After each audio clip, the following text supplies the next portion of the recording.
eggs for, hold on a second. Good evening, good afternoon, good morning, whatever the case may be. It is, it's Making Costumes live stream. It's that time of the year where I wait till the very last minute and then try to get all the costumes made for the children. And so tonight, right now, and for as long as this lasts, I will be working on, this music is super distracting. I don't want to listen to this. Oh my God. I'm making a costume for my son Elijah. It is a knight who says "nee, nee, nee, not Nate, knee, knee, All right, let me grab up my dish board. Oh, so I put the eggs in the small pot. I fill it so the water is covering them. I turn the heat on. Do you want soft boiled? Hard boiled? Okay, turn the heat on and then turn the timer for 10 minutes.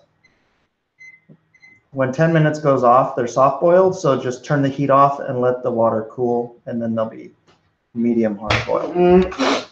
All righty then, all righty then. Do Chanel.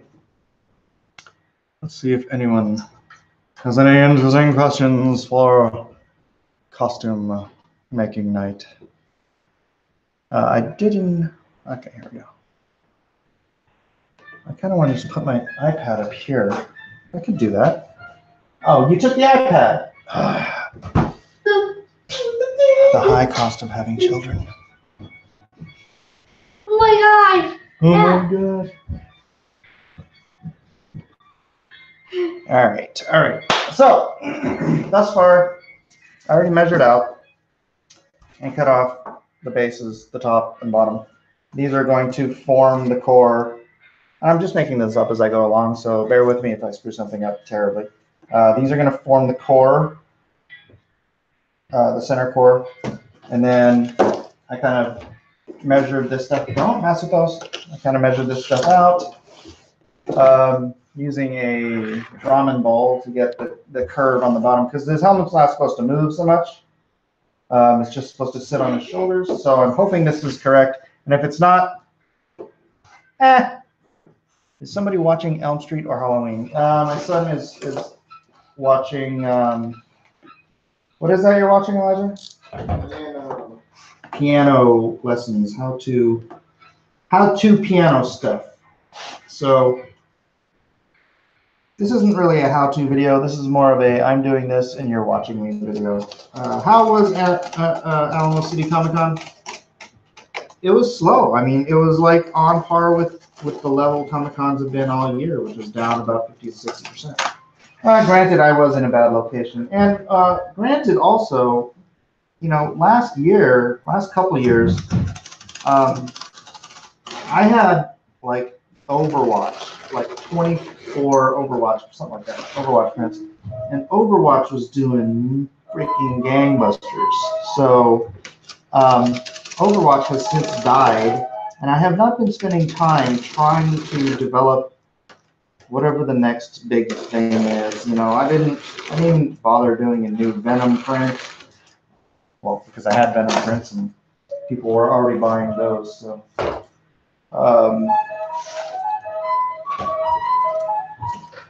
my son has to do that.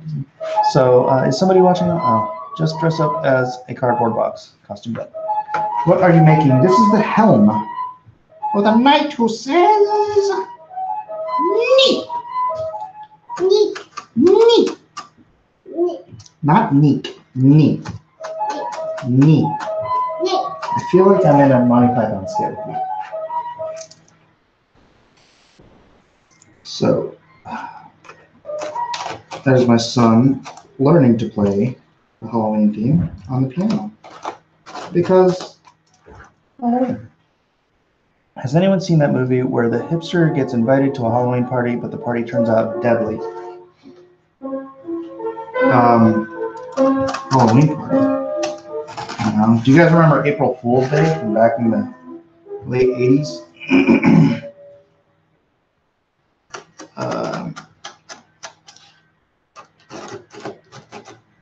matter, Elijah? You know anything better to do? You're just staring at a light bulb. You're like a moth, hovering around me and staring at a light bulb. Is that fun? What?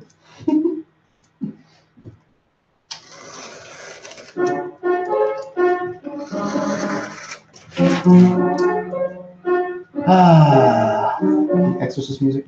Now it's dun, dun, dun, dun. So I don't know if this is any more exciting than me cutting up a chicken, but you know what? That video actually, for some bizarre reason, got a lot of views. I was just cutting up a chicken. I don't know why you guys find things like that amusing, but whatever. I appreciate the views that I did have. Let me see. Did I? I don't want to have this muted because I know if somebody's planning on popping in here. I don't know why, to watch me do this, I guess. All right, still open. Murder Party. Murder Party. I have not heard of Murder Party. Have you heard of Murder Party, JoJo? You have? How does that not surprise me? JoJo will sit there and watch like the worst crap on YouTube until we catch him. He loves horror. He like loves Halloween stuff. He loves me. Opposite of me. Me.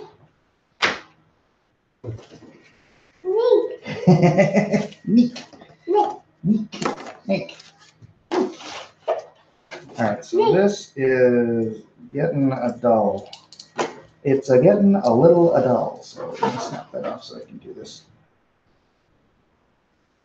Look! Nook? What? What am I looking at? A face. My face? Mm-hmm.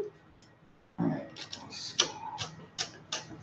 Cutting curves in corrugated cardboard is never particularly fun.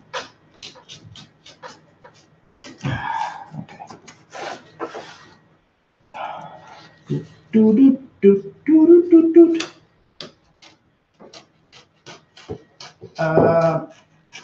So anyone have any interesting questions? That way I can like talk about something fun while I'm doing this instead of just cutting away the cardboard. Murder Party is on Netflix right now.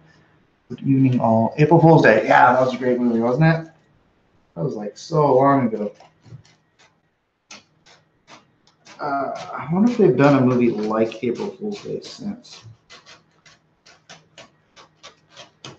And who was that girl that was in it? I remember her being in something else. Kind of that all-American apple pie kind of girl. Oh! She was in Real Genius. Wait, was she? She was. She played the girl that was having the affair with the professor. The one that asked Val Kilmer if he could hammer a 9-inch nail through a board with his thing there. I knew I recognized it. With his thing day. You know, I'm talking about his thing day. Yeah, his thing day. I think I'm going to smaller cons where it's easy to park and tickets are affordable. Maybe better at the moment. Possible. And then the other thing about Alamo City was they didn't promote the artists this year at all. Usually Apple is like all about his artists, promoting the crap out of them and stuff. And this year, yeah, like no promotion for the artists. That night, Jose. I gotta look in the mirror real quick. How's this look? Oh, you know what? I can look in my Google Hangouts. We are no longer the night Jose, me. We are now the night Jose.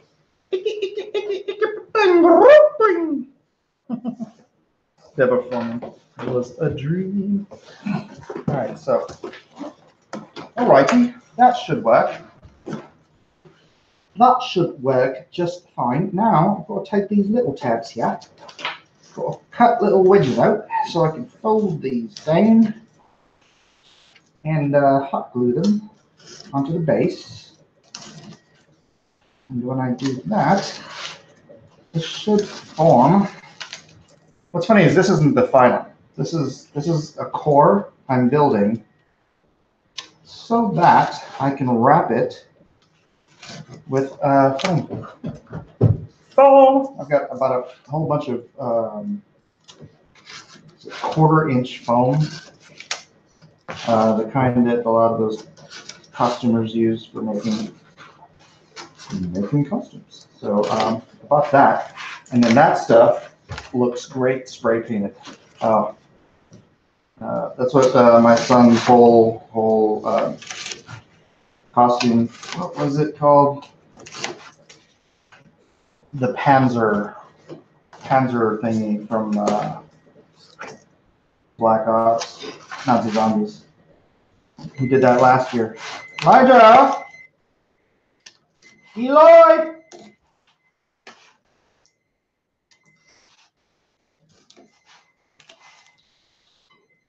You're beeping. You're beeping, buddy.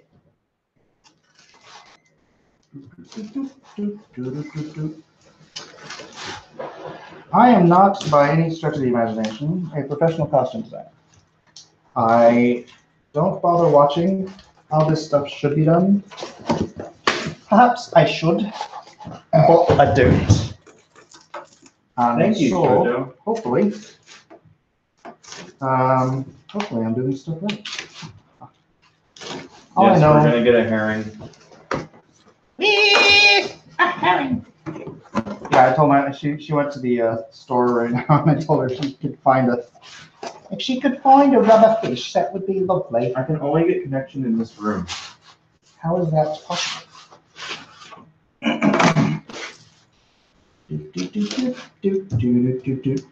My girl would be a deer. Plug in my hot glue gun. I'm not a deer. Go a deer, a female deer. Ray a drop of golden sun.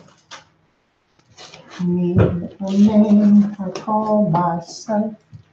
A long, long way to run. Any of the kids going to be Lone Star? No, they are going to be. Okay, stop. Hey. Ah, thank you, Jojo. I'm gonna need this over here. Okay, so don't play with this. It's gonna get really hot. Alrighty. Alrighty. Say yes, Daddy. Say yes, Father. Yes, Father. Come on, say it. Okay, this first one I'm going to put up here. The second one I'm going to put down here, but only as like a temporary measure, which means I will use tape. Sort of to keep the frame in frame. Because it's got to keep its shape. And I'm not 100% sure this is going to work, because I'm never sure if any of it's going to work. So sue me if I go astray.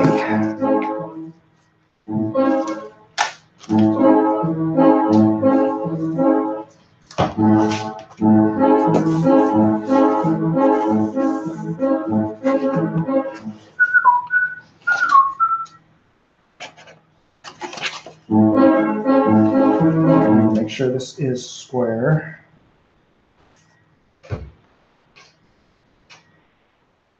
The hot glue thingy does take a minute to heat. Uh-oh. Wow, I might need a, hey Elijah, you got an extension cord? Mommy moved it out where it is. Can you look? There might be one in the drawer.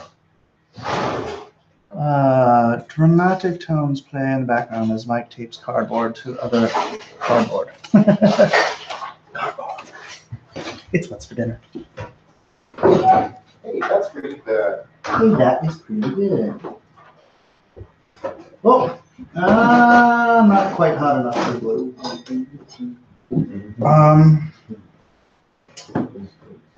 So let's see. Do I want to? I think I do want to go down.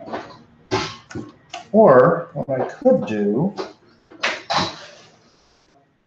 Well, you know what I ought to do is bend these all first. Or didn't I even think of that?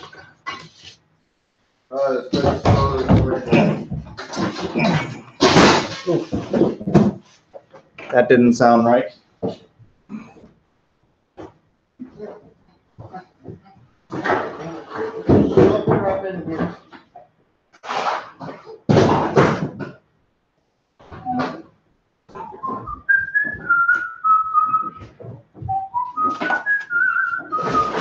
Also, what you need to do to bend cardboard correctly is groove it, baby, groove it. Give it a nice little crimp. That way. Just shove this in. Right want it. I didn't really need the heaviest one we had. I'm not begging, I'm ordering. There's a difference.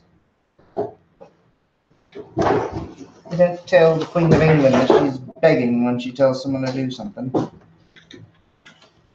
Did she just say he was a queen?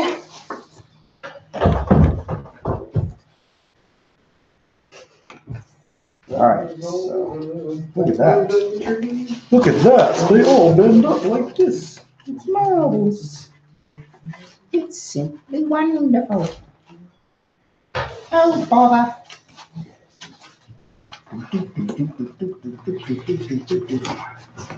They're all 27 now. What? 37. I'm not old. Well, couldn't you just call you Dennis? Well, you didn't bother to find out, did you? Let's wrap this like that.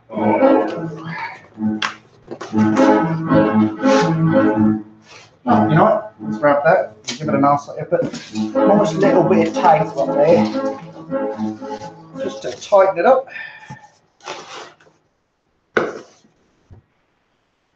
On the bottom. Make it tight on the bottom. Tape. Okay. Now, do another part here. Keep it straight. You shall be regaled with the sounds of my son trying to learn the piano. All right. Actually, not straight. Did it pop? It didn't pop. That's a problem. It didn't pop. All right, so that's. Take that part again.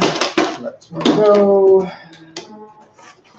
See, because I don't know exactly what I'm doing, it's all a bit of a mystery if it is going to turn out correctly. Isn't it, though? Whee! Oh, I can't put it on because I've got that thing on that. All right. Is he making the helmet? Is he, though? What the ever-loving hell are you making? Oh, nice. Is that a country road? Mike's boy is going to be a crusader. Well, he's going to be a knight who says, "Me." Or quite possibly, alrighty then. So, wow, what a hat, huh? Jojo says, wow, what a hat.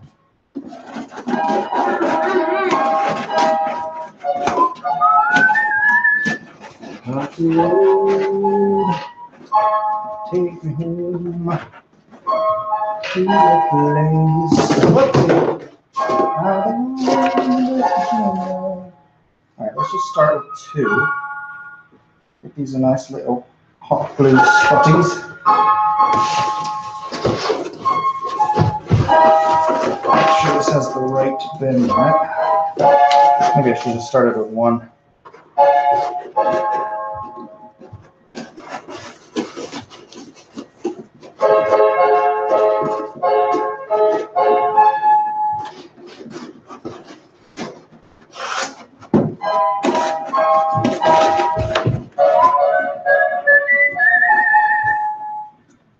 Okay, I hope that is straight enough for government work.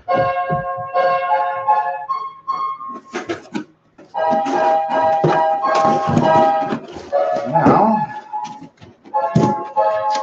go along each side.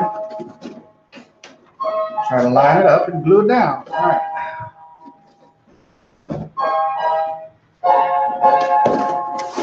Belong.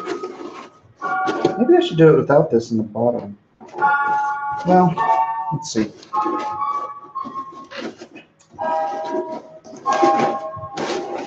What I can do. Oh, see, I popped it off. Darn it. Questions, questions, questions. I know what I can do. I've got a solution. I'm just going to tape it down.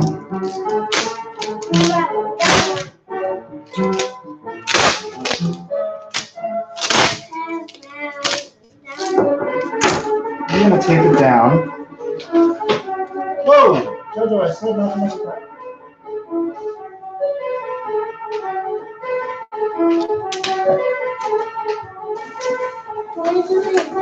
I'm trying to get this to work, boy. No, this isn't the werewolf hat. I'm gonna do the werewolf later. I gotta do Elijah's first, okay? Because I gotta do Elijah's first. Elijah's first, JoJo werewolf later, okay? Elijah's hat first, yes. Like it? Good. Alright. Yes, and now you're hearing Daredevil. Michael Malice is going to have an anti-confiscate person on. You should think about going on at Comic Arts Biscuits. I don't know. I have to do this, so I don't know if they're going to want to deal with the noise. I don't like going to other people's shows, and I mean, you guys are my audience, so you're used to the cacophony that is my life. But I know that, like, you know, other guys, Ethan, they don't want to be constantly interrupted, and I don't like just sitting there muted. So, for the benefit of the audience, I will stay here and do my ditty. Do what ditty? Dum ditty do. Wow. That out. Straighten this bad boy here. Alright, now I can glue these one at a time while listening to that very loud piano playing. Okay, I do need that one. This is all I needed. I didn't need that giant one, dude.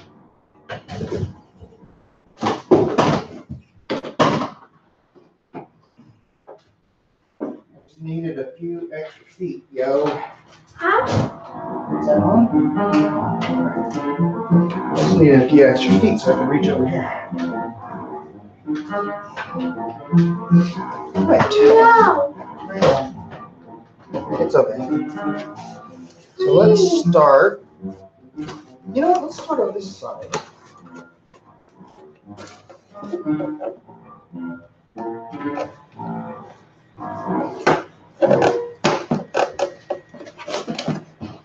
Maybe here. Thank you, buddy. No, leave it on. Don't turn it off.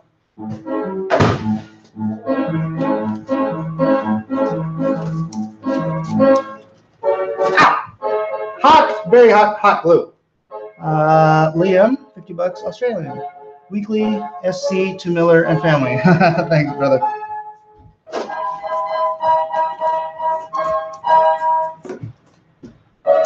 Woo-wee. So I bought the high temperature hot glue gun. Woo! Which I may at some point think was a mistake. Because it's hot. If you're kidnapped, would you rather be hit by aliens or Bigfoot? I'm going with Bigfoot. I hear the aliens are huge on anal probes. Tie up your hair. I don't need to tie up my hair. Why do I need to tie up my hair? What are you doing, Daddy? I'm a gluing, buddy. I'm a gluing. That's what I'm a doing. Why? Is I am a gluing. You're cool on? I'm a gluing. Just push it there. See, that's the thing about the hot glue gun though, is like it stays hot for like a minute, right? So staying hot means it stays wet or, you know, not set. So you have to like hold it down until it starts to set, which means that oftentimes that finger of yours can go right on that freaking molten glue. Pull up a couple more. I have to do this like 2 at a time. West Virginia, Mountain Bigfoot, take me home. Bigfoot home.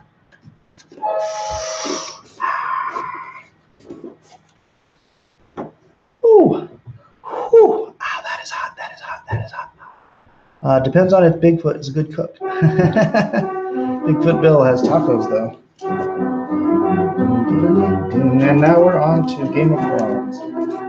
My son's been learning a lot of different songs lately. Oh, not perfectly though.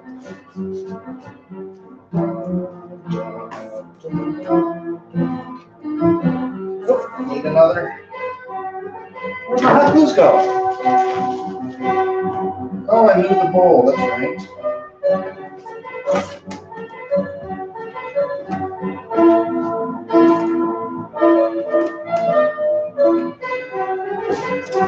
So yeah, Game of Thrones not perfected yet. But give him time, he's young. He hasn't even seen the show. He's too young to see the show. Ooh, man, it's hot, like right through the cardboard. Can he play Crocodile Rock? I don't think so.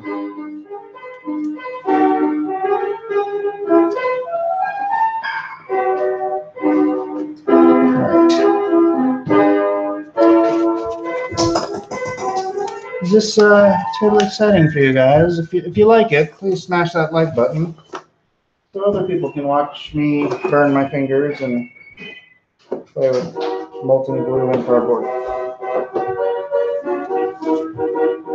Honestly, feel free to ask inquiring things that might actually be interesting to hear.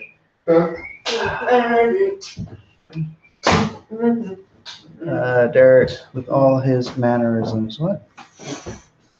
I don't know what you're talking about. $50 Australian. Uh, Australian. so is that worth like 5 cents? No, Aussie bucks are like, what is it, $1.50 to an American dollar? Something like that. So it's still a nice chunk of change. I appreciate it, Liam. You're a good man. You're a good man. I know I wasn't trying to do the Australian accent there.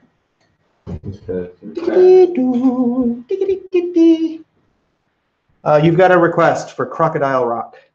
I don't know that song. He doesn't know that song. Oh, What, Daddy? what? The glue is really hot, George. It burns my fingers. What? The glue burns my fingers. What? I've got crystals in my fingers when the glue got on my fingers. Dang it, I couldn't pick that up. Uh-oh. I need something to pull that out.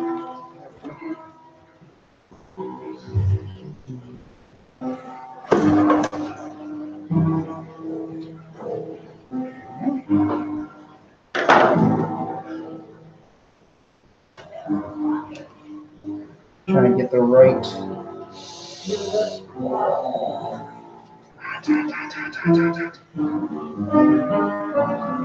This is fun though. He should play some Billy Joel.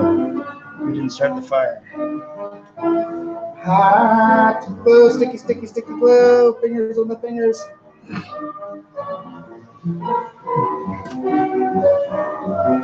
He's just learning, so you gotta cut him some slack.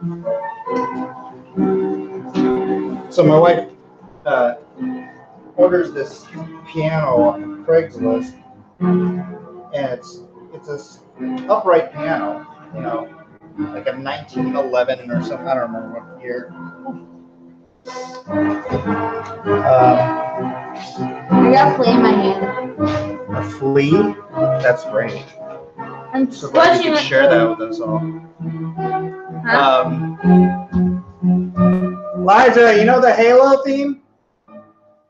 What, Mike, Isaac, can you grab that and just take it away? Thank you.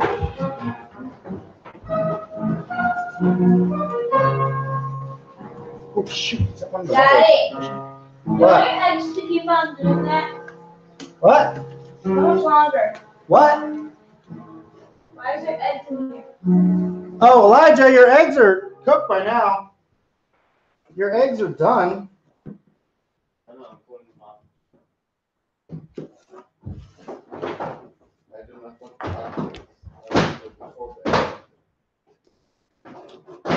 to look at this.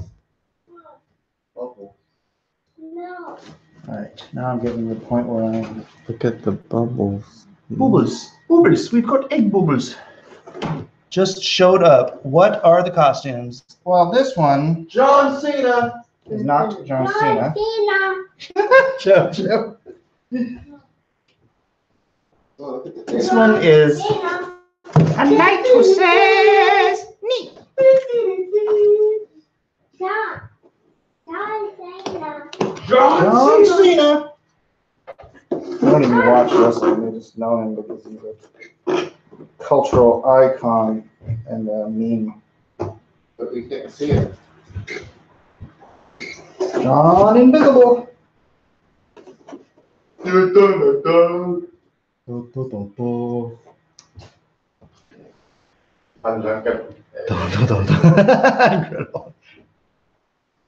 That looks like a Crusader helmet. Well, it is the helmet of a knight who says knee. So I even have the antlers. Oh, you still got them? I got the antlers. We're gonna have to figure out how to make that work. Do it right, Isaac. Do it right, Isaac. Or do it to the toe.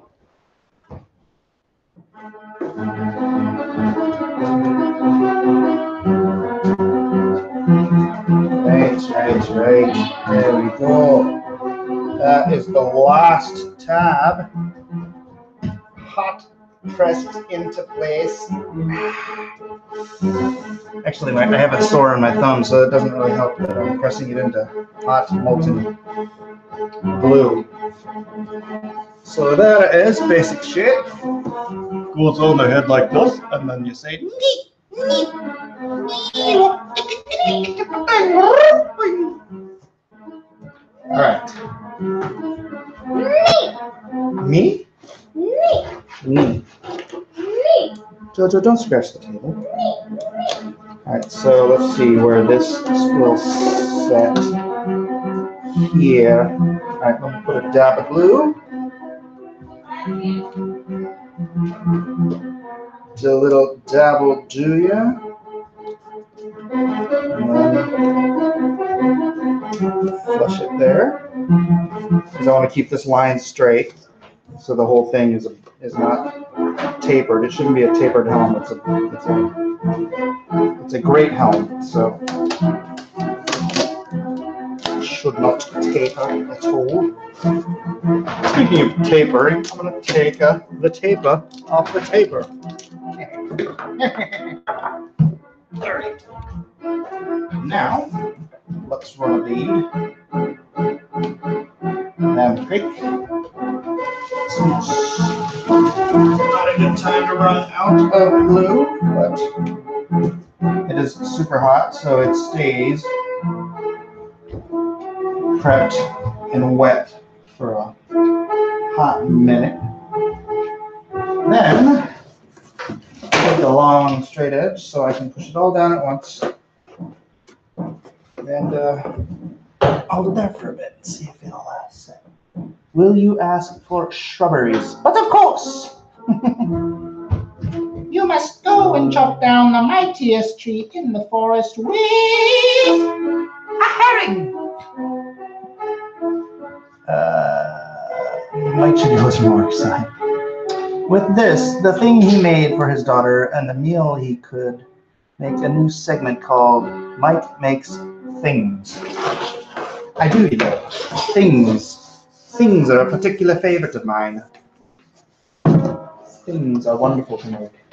I could probably make 20 different things. Things and stuff. Stuff, also a particular favorite. Right. Well, that's it for... Oh, blimey. All right, well, let me see real... Oops. Cookies everywhere. Bother. Mike, not about to make the proper caress and platter. I now need a reference for the herring. No, oh, bother. You know what I'm going to need is more foam on the inside just to hold it onto this. No, I can't do that. Shoot. I should probably... Darn it, this thing's going to be so top heavy. It's going to be crazy. Woof. Woof. Nee, whoop.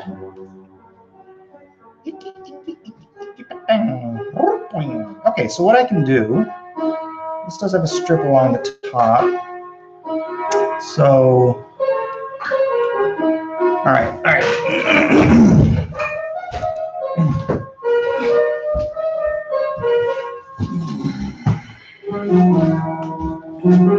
Now this is the fun stuff. Oopsie. Oopsie. Legit foam, yo. This is just gonna spin apart. So.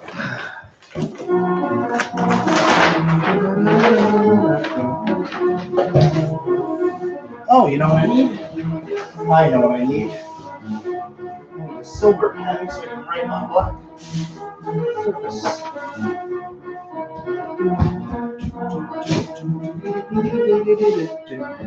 Then I can use this.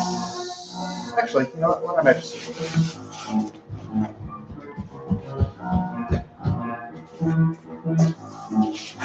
This is going to be a bit more painful. You know what I can do? Make it easier on myself and just cut this little piece out here before I even bother drawing on it.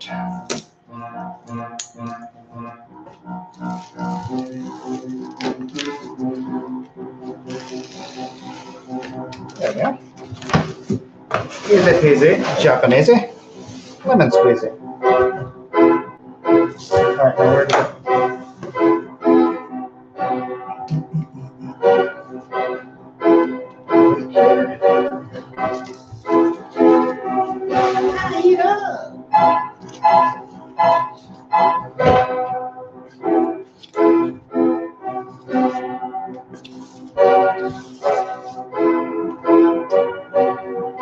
And that, ladies and gentlemen, is how you draw on black.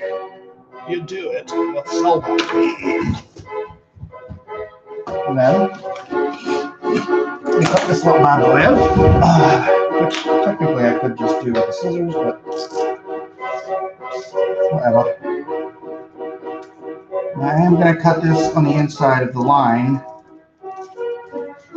because the outside of the line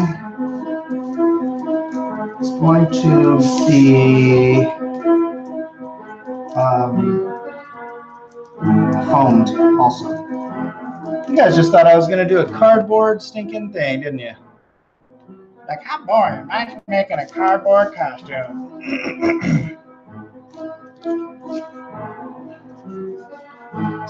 78 people watching me do this. Only 32 of you have bothered to like it. I'm injured. I'm gonna probably do better with that freaking knife.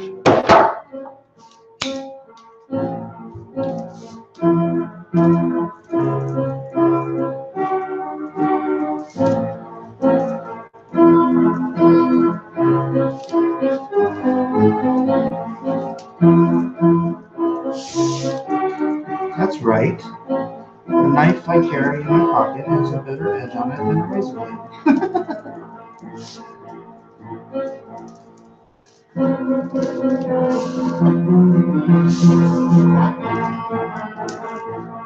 Hey, Jeff, I'm out.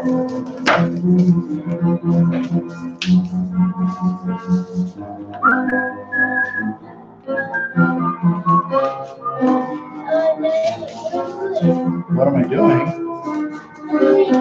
Why do you keep asking what I'm doing? You already know what I'm doing, man.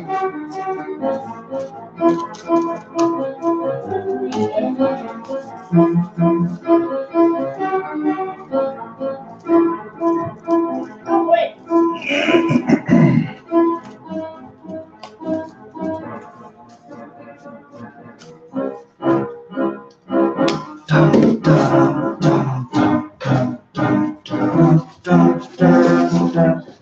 Alright, was that front or back? Hopefully it doesn't matter. Yay, it doesn't matter. Fantastic. Okay. Doesn't matter. Great googly moogly. Now, I'm going to glue that sucker to the top.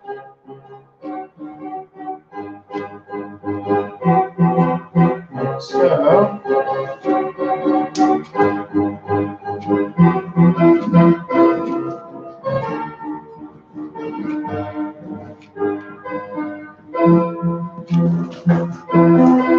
over glue it to the top. Square it up. Make sure it is nice. Neat. Chicken.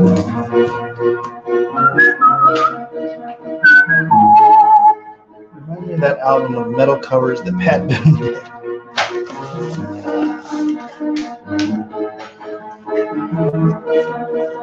Just a small town boy, born and raised in South Detroit. Just the midnight train going anywhere. What? How's that look there, huh, ladies? Ladies and gentlemen? Ladies, ladies, ladies, ladies, ladies. Okay, now. I think I should fix this before I bother.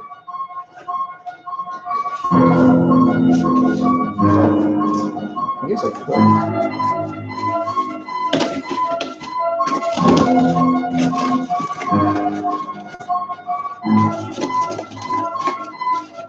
Get a nice sort of a double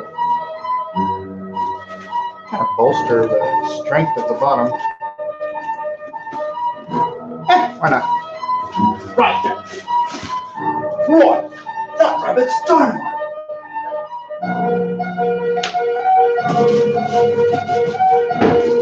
Perhaps it will confuse the rabbit who were to run away some more.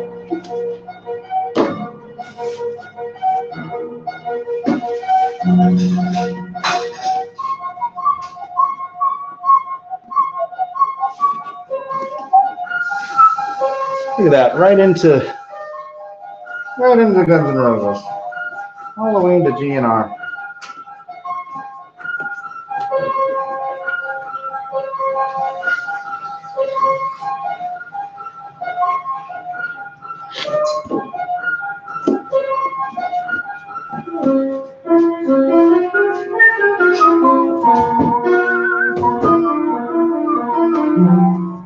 Lost that transition hat. That's a pretty good transition. This view okay for you guys, or should I move it up a little? I can move it up a little bit.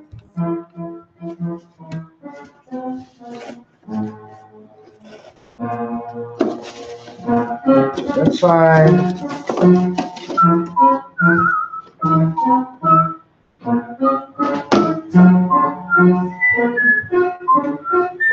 Into, who is this, Tchaikovsky? Peter and the Wolf?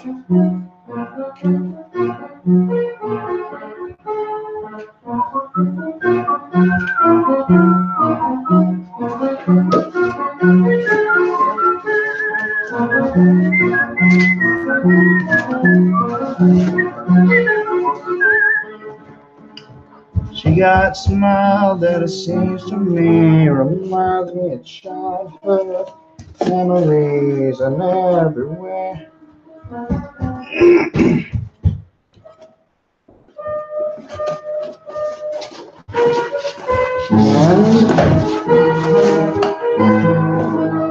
That Moonlight Sonata.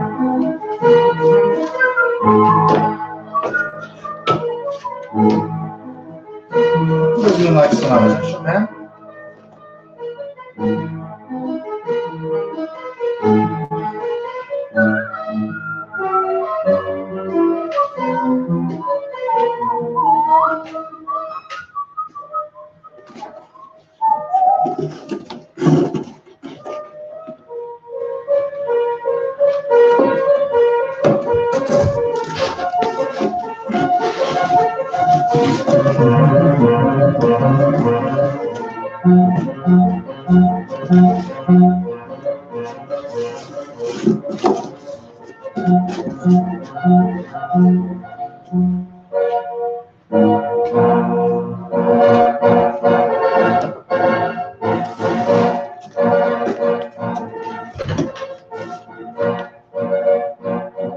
Can he play Chopin?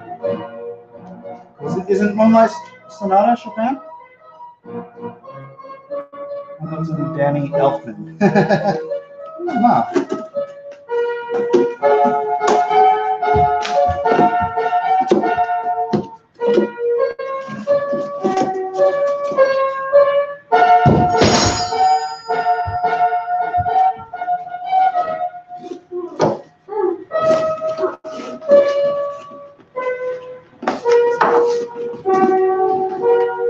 Huh. Let's see. Moonlight Sonata is Beethoven. Oh, is it?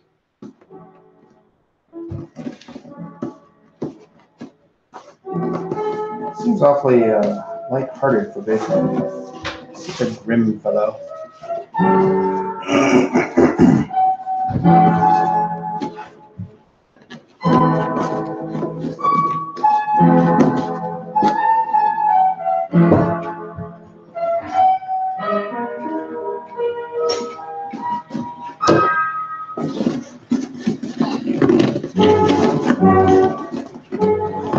Have you guys heard the song by Mozart called Lick My Arse?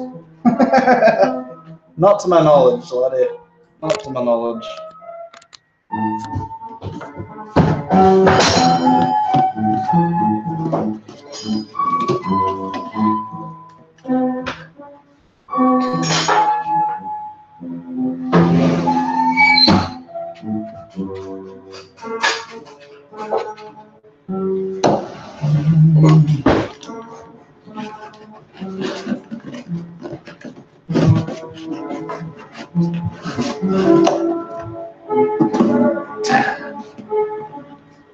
Boy, I have to find it. I have to invite somebody else in here so I can actually have a conversation. I know I'm paying so much attention over here that I'm losing you guys over there. Huh, that is much more sturdy.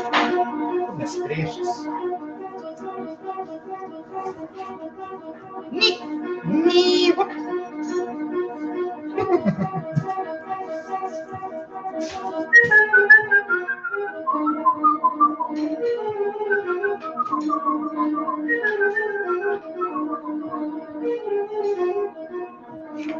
Thunder. Thunder.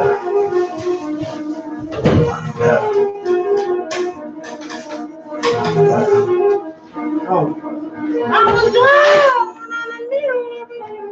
Something.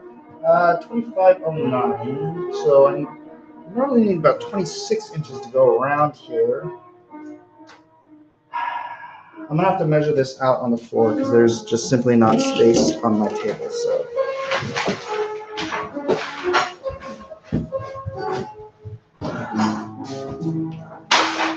I'll leave this here.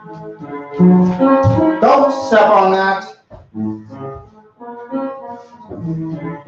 26. Okay. This is 4.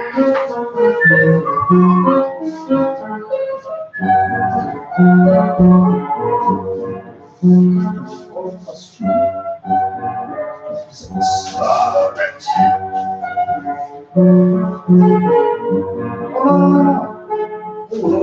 I'll tell them. I want it. Dang, I want it. I think I want to fold it over on the bottom. So let me get 17 inches. 17 inches.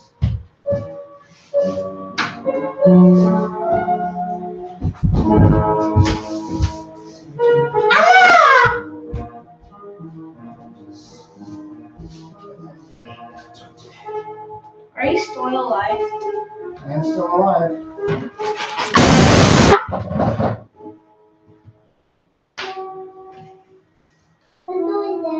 What doing? What doing? Whoa. Where's my T-square? I mean my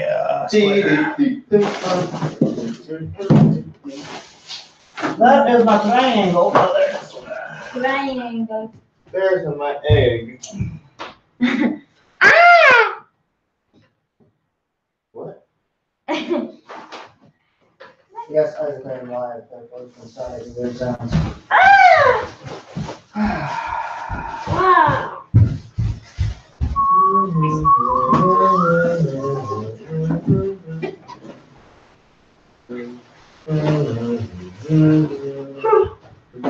Wow. No scissors. The scissors. Well, are the good scissors? I'm a weirdo with the beard. Oh, no, the good scissors. A weirdo with the beard.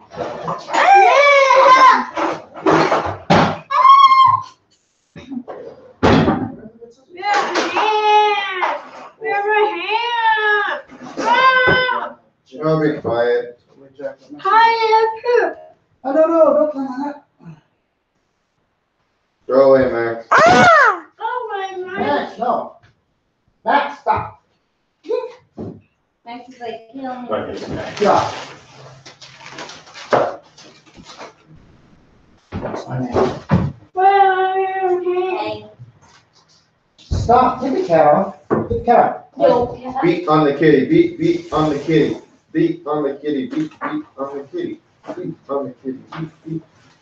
I think you never end. All right. Well, can you roll this back up so that nobody molests it? What? Jojo, don't play with that. What? Why do you people have to play with everything? Oh man, this is a little divot in it. It's like a litmus test to see if it works. That's a place. And you're gonna have to deal with it. Or I could put the divot where the. I don't deal with anything. Oh, bollocks! Did I not measure that right? I did. 20 freaking 6. 25. Oh crap. 29. 21.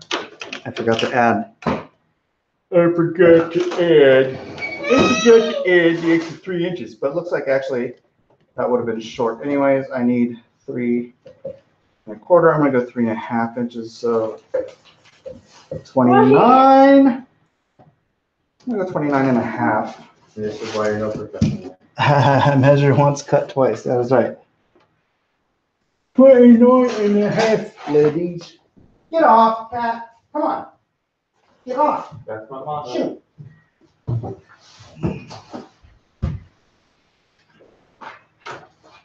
He got it. Yeah. Hold on, buddy. Whoa. Whoa. 4.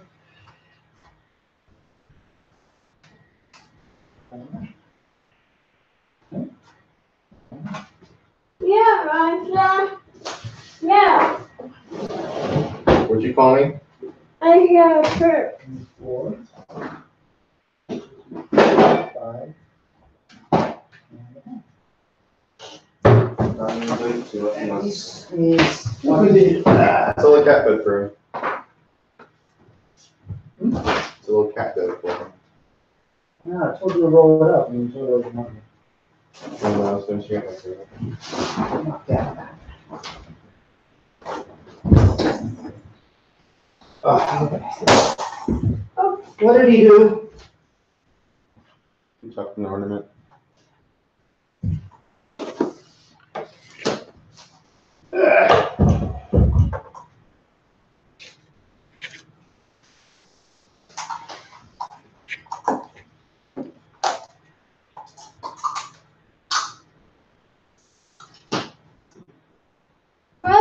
No.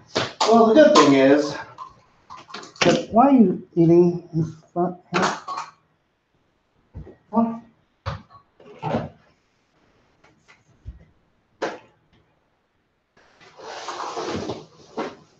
The thing is, way too much of this stuff anyway, so.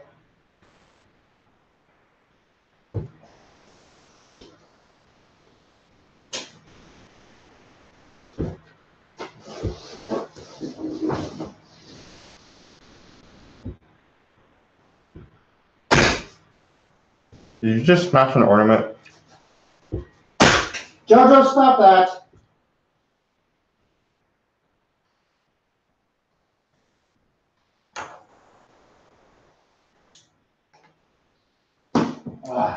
Get out of the way.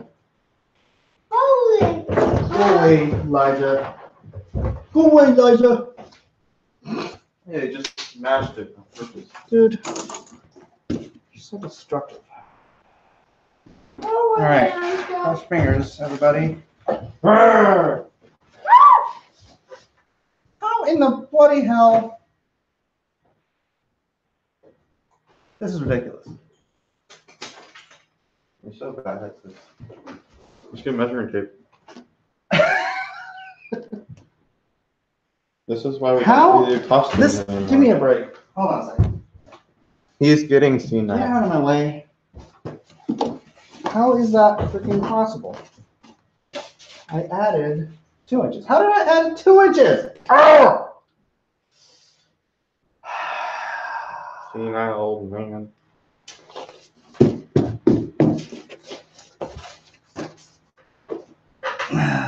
Measure better, cut 3 times. Boy, that looks like more than an inch too, doesn't it? Oh my, yeah, gosh, it's like, it's weird. Here's a measuring tape. I don't have a measuring tape, I have a ruler. That is all I have. There's one in the bag. What bag? I've got an add, unless I somehow tighten it up. Oof, yeah, I've got an added another 1.5 inches. Crikey. So,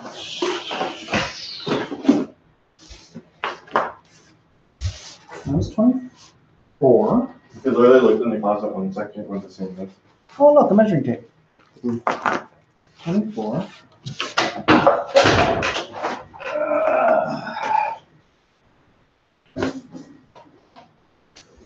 24. Wrong knife. 5.5. I still don't understand how that's wrong. About physics. It's called physics. No. What, Daddy? Let's get to launcher. So, gosh dang it, I did it 29.5. Holy. So No, you smashed an ornament. You don't get help. it's gotta be a full 31 inches. Jeez. Crazy. Why would you roll this up now when you know I have to do it? You asked me to.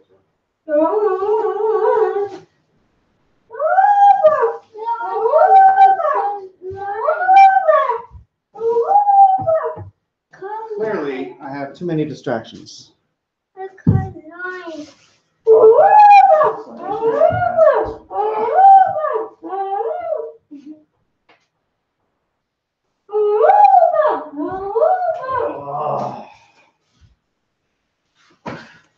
This is a string you use to wrap around.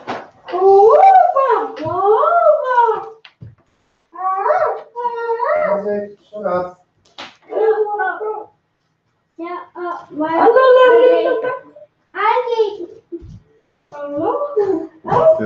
recently.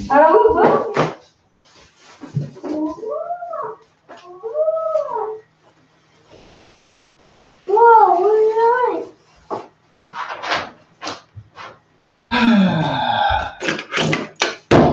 Third time's a charm. Someone give that kid a cardboard tube to yell into. Whoa! Like, if you can sit there, at least be entertaining. Entertain. Entertain, lad, entertain. You're on TV. There are people watching your every move.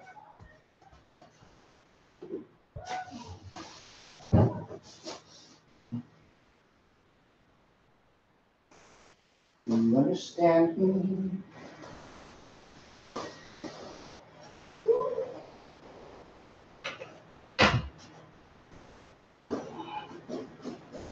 Oh, come on. All right, get out of the way. Get out of the way and give me the helmet. Look what you did to me. You're traumatizing your children. Pray for me. Now, whose water is that? Mine! Stop drinking out of every random bottle, dude. Here, that's yours. Okay? That's actually not my water. So JoJo has this tendency to spit up in all the waters that he drinks out of. So, And put his finger in them. and put his finger in it. This little fungus finger. His little fungi fingers. Fun, that guy. All right, let me start here with. Oh, crap. Let's get that. Start with the T.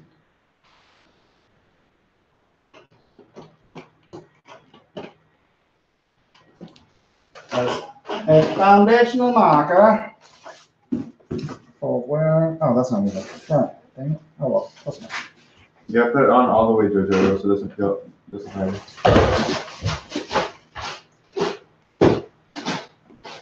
Right. Having fun there, buddy. Ah! Here we go. Oh,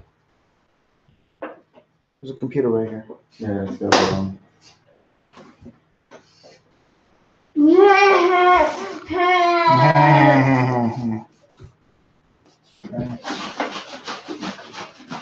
Having fun? Bring back the sandwich. JoJo left his home in Tucson, Arizona. Or some California grass. JoJo left his home in Tucson, Arizona for some California grass.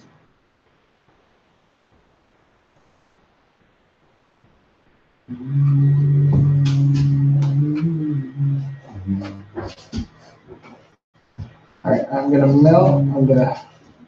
do this center line. Ah! What's your problem, man? You're not paying attention to him. You freaking stabbed me in the face with a broken ornament piece. And it's JoJo. Oh, I don't care, JoJo. Go away. Go away, JoJo. Hey, JoJo. It's almost bedtime. Yeah, JoJo. Almost bedtime. Go away. Alright. I'm gonna carve my That pumpkin. center line is about glued, so now we can wrap. Whew. Probably, maybe I should let that set a little bit more. But, huh? Pretty cool, huh? No, it's just a big cylinder. What goes on in that house? Dude, everything goes on in this house. It's a madhouse. It's a madhouse!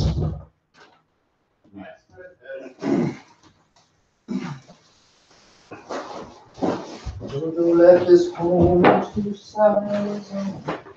What'd you say? JoJo, Max cut his head. JoJo did what? Max cut his head. Max cut his head. How did Max cut his head? Get back. Get back. Get back to where you once belong. Get back. Get back.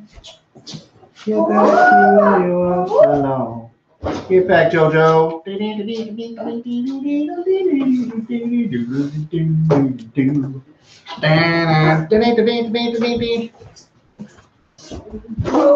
Slimy. Get back. Hello, falling into destiny. Anthrax, Madhouse. Afflex? Anthrax. What are you doing? Dude.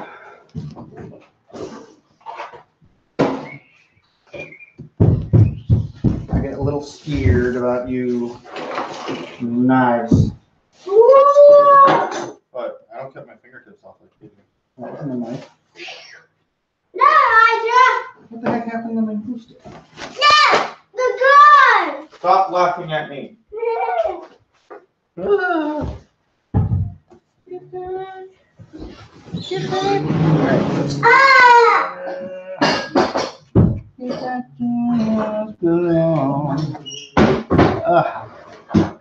hot glue guns aren't always ideal. JoJo, don't bang anything, please.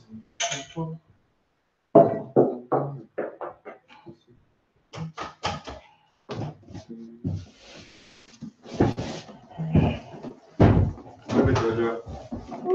Go. Why don't you go watch TV? Go to bed. Go watch TV. Why don't you go put him in the room and put something good on for him? I was gonna put it on the computers.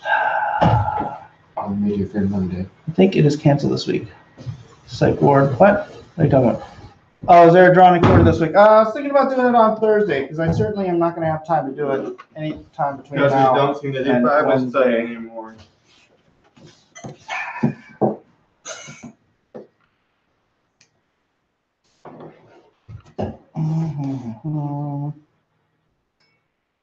I do Bible study.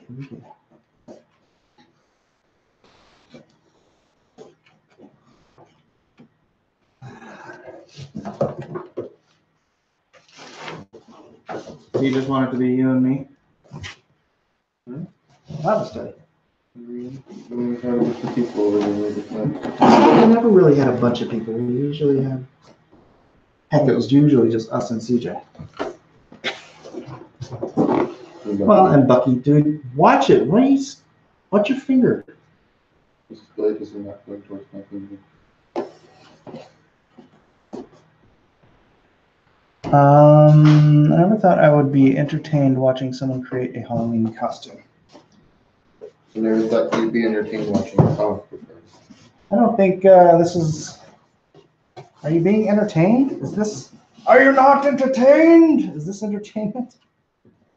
That's entertainment. Wow, why is that not blowing? It's not what you do, it's who you are. It's who are I? IOU? Who are I? This is not enough blue. Not enough blue, not enough blue. Shoo-ba-doo-ba-doo-ba-doo-ba-doo. This is going to be fun coming through stuff. Push. Oh, this isn't hot enough. That's why. That is why. Okay. I need the next push I do has to be. Oh yeah! To be hotter. Oh! That's hot. A bit hot. A bit hot. JoJo is the drummer of the family. No, Michael wants to be the drummer. JoJo just wants to be he who destroys all. Yeah, JoJo just likes to punch a hole in the drummer to take a knife. He is the Destructinator. Destructinator. What are you doing, Elijah? Elijah, what are you doing? I'm dissecting a pumpkin. Why? Pumpkins get rotten like really fast. So you have to do like this. Yeah, but we have a big pumpkin to do. God! Yeah. No! It's gonna take like it. Pumpkins! Can we cover it? No. Why? I'm just doing mine. I'm doing mine. I'm talking like a little. Oh my gosh. No. It's attacking your shoulder. What a weird cat. Of No, course, you I am put it enjoying on. this, or I would have left a while ago.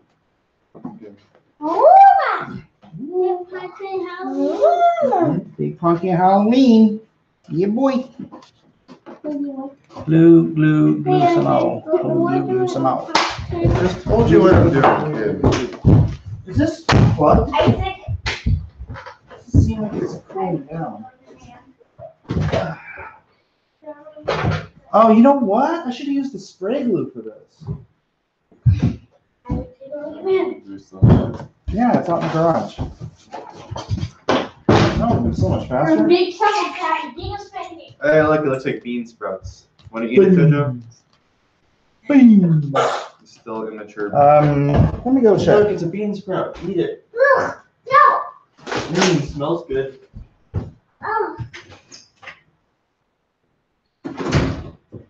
I never knew this is what immature pumpkins look like. No, my crab is eating. Oh, crab. See what? I have my seagulls eat crab. I'm probably not supposed to spray this in the house. Ooh, I can't wait to smell it. Kill me.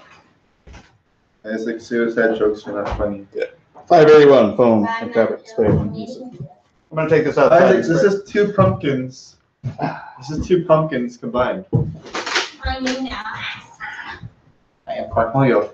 Yeah, I like my home. how do you notice? Oh my gosh, there's a wall. Yeah, there's a wall inside. Trump lives inside this pumpkin. Wall. This is a Trumpkin. Yeah. Trumpkin. We need to do that. Then someone's gonna smash the pumpkin. Yeah, you heard me, Jojo. Wrong. Oh my gosh, is this a pumpkin sprout? Yeah, I found one last year. You can grow your own pumpkin. Yeah, I'm gonna go plant that. I found one with a leaf coming out of it.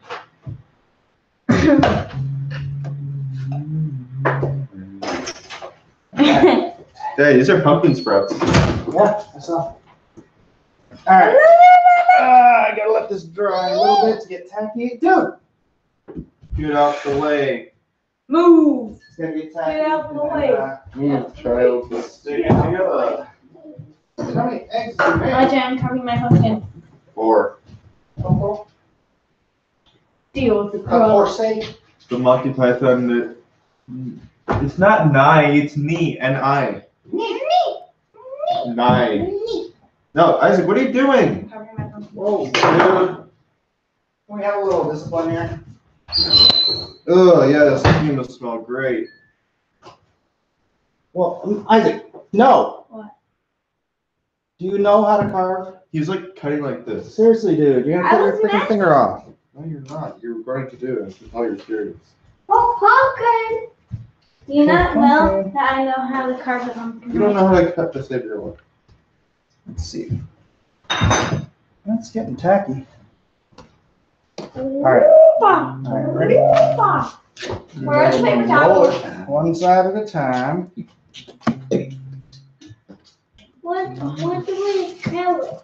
For a seed to grow, it must first produce roots. Then, the other side. Set. We're gonna have some overlap here, and I'm gonna have to cut. What do we want? Measure twice, cut once. Oh, shut it. I'm just kidding, I hate measuring.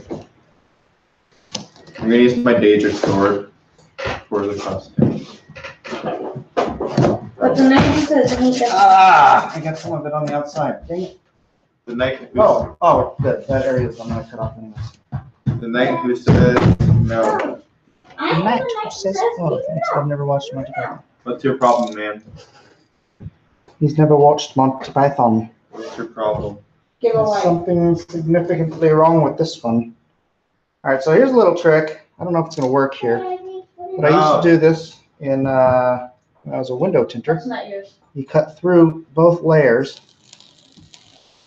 And then you mess it all up. 101. So that- The cut matches, although, dang it. Just look at that, blade's messed up. Dang it. He's already messed it up. The blade was like folding backwards. It's because you're cutting through Thick foam. Maybe. Oh, I am missing something. I think I found a root. I think you found the root of your problems. Where is paper towel? I just want to get to the paper. Why'd you take my? All right, so take this piece off here. Pull this back. Sauce. Might be here. Back sauce. If I can peel this off, peel the under piece off. Like here. And then it's the exact right length. This is how you butt two pieces of window tint together. Actually. Get it off. I just need to get this one piece off here. Running. Which, you know, having this Band-Aid on my thumb really doesn't help this process. All right, that's good enough. That is good enough for government work. It's actually got a nice, Isaac, are you finding? What are you doing? it's actually a nice scene. Dude, you're gonna cut. Actually, a nice. Dude, please stop. I can't supervise you. I don't want you freaking stabbing yourself, okay? And I can't supervise you right now. So he wants you to stab yourself while he's supervising. Oh, shut it. So that gives me this weird line here. The two abutting pieces. I am just gonna make it look like they are welded together. Yeah, And then when this is spray painted, this will just look like an actual weld on metal. Well, what do you know I cut myself? Isaac cut himself with a spoon. I'm lying. Isaac Stop lying. I'm joking. I need a sharp spoon. That's not how I said. Don't do that. I'll beat you with a belt. Just every day at the Miller's. All right. I'll beat you with a belt, children. Stop being ironic. Every day at the Miller's house. Just another day in Pleasant Valley. Well, it looks like we're making Halloween costumes. Who dat? This is Chester. What up, Chester? We are indeed making Halloween costumes. That's awesome. Yeah, Eric asked me to come over in his stead, I guess, today. Please stop. There's someone talking. Be polite. I told you to stop trying to carve a pumpkin. You can't cut into a pumpkin with a spoon. I'll prove you wrong. Oh my gosh. Hey, that's cool. You guys are doing pumpkins, though. I love doing pumpkin carving, man. What's going on, brother? Not much. Just got done with Gary Shipman and saw the message from Eric, so I thought I'd better jump in. Right on, right on. So what are you making here? This is the helm of a knight who says "knee." Yeah, there we go. Monty Python. That is correct, sir. You're correct, sir. Where is the other? There it is. I gotta switch blades out here. Switchblade where? Switch this blade for this blade. Switchblades are illegal here. Isaac. Just stop. The things you do for love. Sure. The things you Well, do. the chaos. It is the chaos. Chaos. Yeah. I'm happy, man. My kids are both off to university, so I'm free. Finally free. University. You must miss them terribly. Not at all, no. My wife does. Good riddance. No, of course I miss them to a point, but I'm happy they're doing their thing, and it's cool, right? All right. So you have something to say, young Chester? Yes. Young Chester. Oh, goodness. Thank you. Yeah, no, I do. As you know, the Comics Titans fundraiser is going on, and that's being run by Pope Fire and Eric Ninotowski, your protege. And they're actually going to be doing the raffle on my channel here on Halloween night. So they wanted me to come over and do some promotion for it on your channel. Right. Yeah. But it's a really cool idea. I'm sure you've heard about it, and you probably talked about it already. But they have the idea where they want to raise money with a charity raffle to give out people in the community who can't afford to get some of these Indiegogos that are going on and help them out by buying the PDF version and spreading it around, which it's really cool. They've already gotten a bunch of money and they've started giving out stuff already. So it's already in process. Yeah. Very nice, very nice. Yeah, and I think they're doing physical copies as well, so that's great. But the way they're doing is having a raffle, right? Yeah, you go over to the Comics Titans fundraiser page, and you can get one raffle ticket for $3 and two raffle tickets for $5. Then on our Halloween show on Fanspeak, we're going to be having that raffle, and they got a lot of cool prizes like. They got a Nightwing #1. They have some other comics. They have some role-playing stuff, statues. It's really cool. Don't. Excellent. Could you guys stop making this much noise right next to me? Dude, there's a limit. There is a limit, Chester. Yes, there is. But that is the challenge of being a father, is straining past the limit. Yeah. Making money. Jojo, stop. Oh my gosh. And it's always they have to be in the room that you're in to make all the noise. Cool. So anything else about that? Did you want to promo? Oh, I guess just some information with it regards. I mean, a lot of the prizes they've gotten are from donations from various artists and people in the community. They've also, one of the things that Pope Fires really likes to stress is the fact that all the money goes directly toward getting people books. So shipping is actually being taken care of her. But no, I think it's a great idea what they're doing, and I'm very supportive of it. And that's why we push it on our channel, and that's why we're having the raffle on our channel, because we think it's a great idea. It's a community event, right? And a lot of fun. Yeah, I'm sorry I haven't been more pushing that stuff. It's just my life. Yeah. Well, you're busy too, man. You got a book you got to get out. You've been in conventions. You got a lot going on. Yeah, it's true. Well, Eric just got back from a convention too. Yeah, no, he was saying so. Yeah. And, also one thing that I know that maybe everyone watching doesn't is doing a daily YouTube show is a lot of work. Yes, it is. Yes, it is. It can be strenuous at times. Even without editing. Even without editing, yeah. See, my son was editing stuff, but yeah, because I asked you to. But he's been busy too, so. Too busy to make. And I'm gonna make a videos. board game and sell on Indiegogo. Well, how's this video game coming around? Oh, he quit the video game. Oh, really? Well, that's too bad. That was cool. Yeah, but it's a lot of work for one guy to do a video game, so. That is true. Yeah. So you enjoy arts and crafts, huh?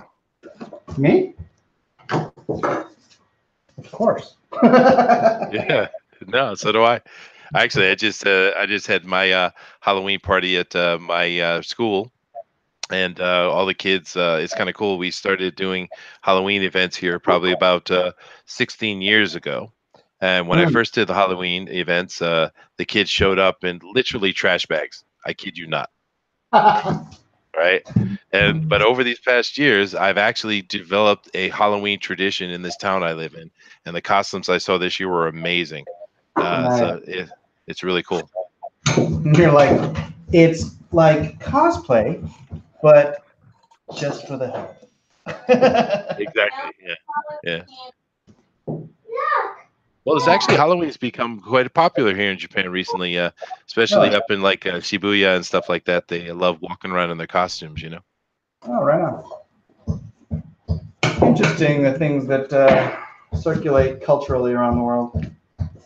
I think Halloween is a safe one, right? It doesn't carry any kind of cultural stigma or religious stigma with it. It's just a fun event, so it's one of those that travels well. Well, for some people, it is religious. Well, you know what I mean. The commercial side of it, right? It's candy and costumes to most people. Oh yeah. Candy. For me, I always loved the masquerade. I come from the. Oh yeah, well I come from the East Coast, and I went to Salem, Massachusetts, every Halloween, and there's a big old huge masquerade ball there, and I used to go every year. It was great fun. Oh, wow. Did you guys burn any witches while you're there? Not that I know of, but plenty of apple grabbing and well, I'll just leave it at that. I hope that was not a euphemism. It wasn't. I swear. What about over in San Diego? What kind of stuff did you have over there growing up? I didn't grow up in San Diego. I grew up in San Jose. Oh, really? Yeah. So we just, we just went trick or treating, man. Nothing special. Older kids would, go around egging people or TPing houses and typical teenage crap, Oh, absolutely.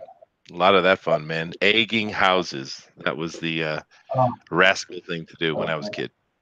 Yeah, I had a friend of mine like today. He's a black guy, and he's all, man, some kids just came by and threw eggs at me. He's like, I don't know if that was like, so I don't know if that was racially motivated. I'm like, dude, it's Halloween. Yeah, it's Halloween. Yeah. Exactly. Kids are gonna throw eggs. That's part of the deal. Get over it. Yeah. Yep. And TPing the trees in your yard as well. That's a pain to get out, clean out though. I got caught once, and I had to go clean out my teacher's trees of TP paper. And of course, it wasn't just us that did it; it was a whole bunch of other people. So, but we had to go clean it all up because we got busted. Right. Yeah, I'm glad the trick part of the trick or treat isn't as bad as it used to be, man. When we were kids, it's pretty ballsy. It was, yeah. I tell you, one of my coolest Halloween memories, though. I went to this really big haunted house up here in Massachusetts, and or over there. I'm not there anymore, but and I went to this haunted house. I was pretty young. I was probably like 12 or 13 years old, something like that. But we went in, and they had the actual dude who played Jason Voorhees in the movie, and he was hiding throughout the haunted house, and I grabbed, picked up, and carried by Jason, man. No way. Screaming, I might add, but I'll never forget it. It was really cool, dude. And he was dressed as Jason? Yeah, no, it was the real guy. Yeah, it was the real guy. And I actually got his signature later. Wow. So, did you have questions about Drawn and Quarter this week?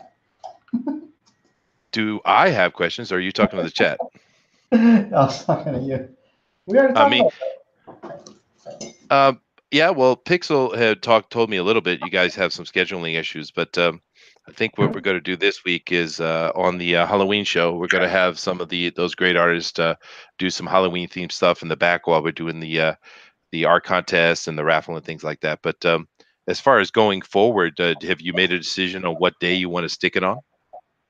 I was thinking about doing it on Thursday, but my son's complaining because we wanted to start a Bible study up again. But we haven't started yet.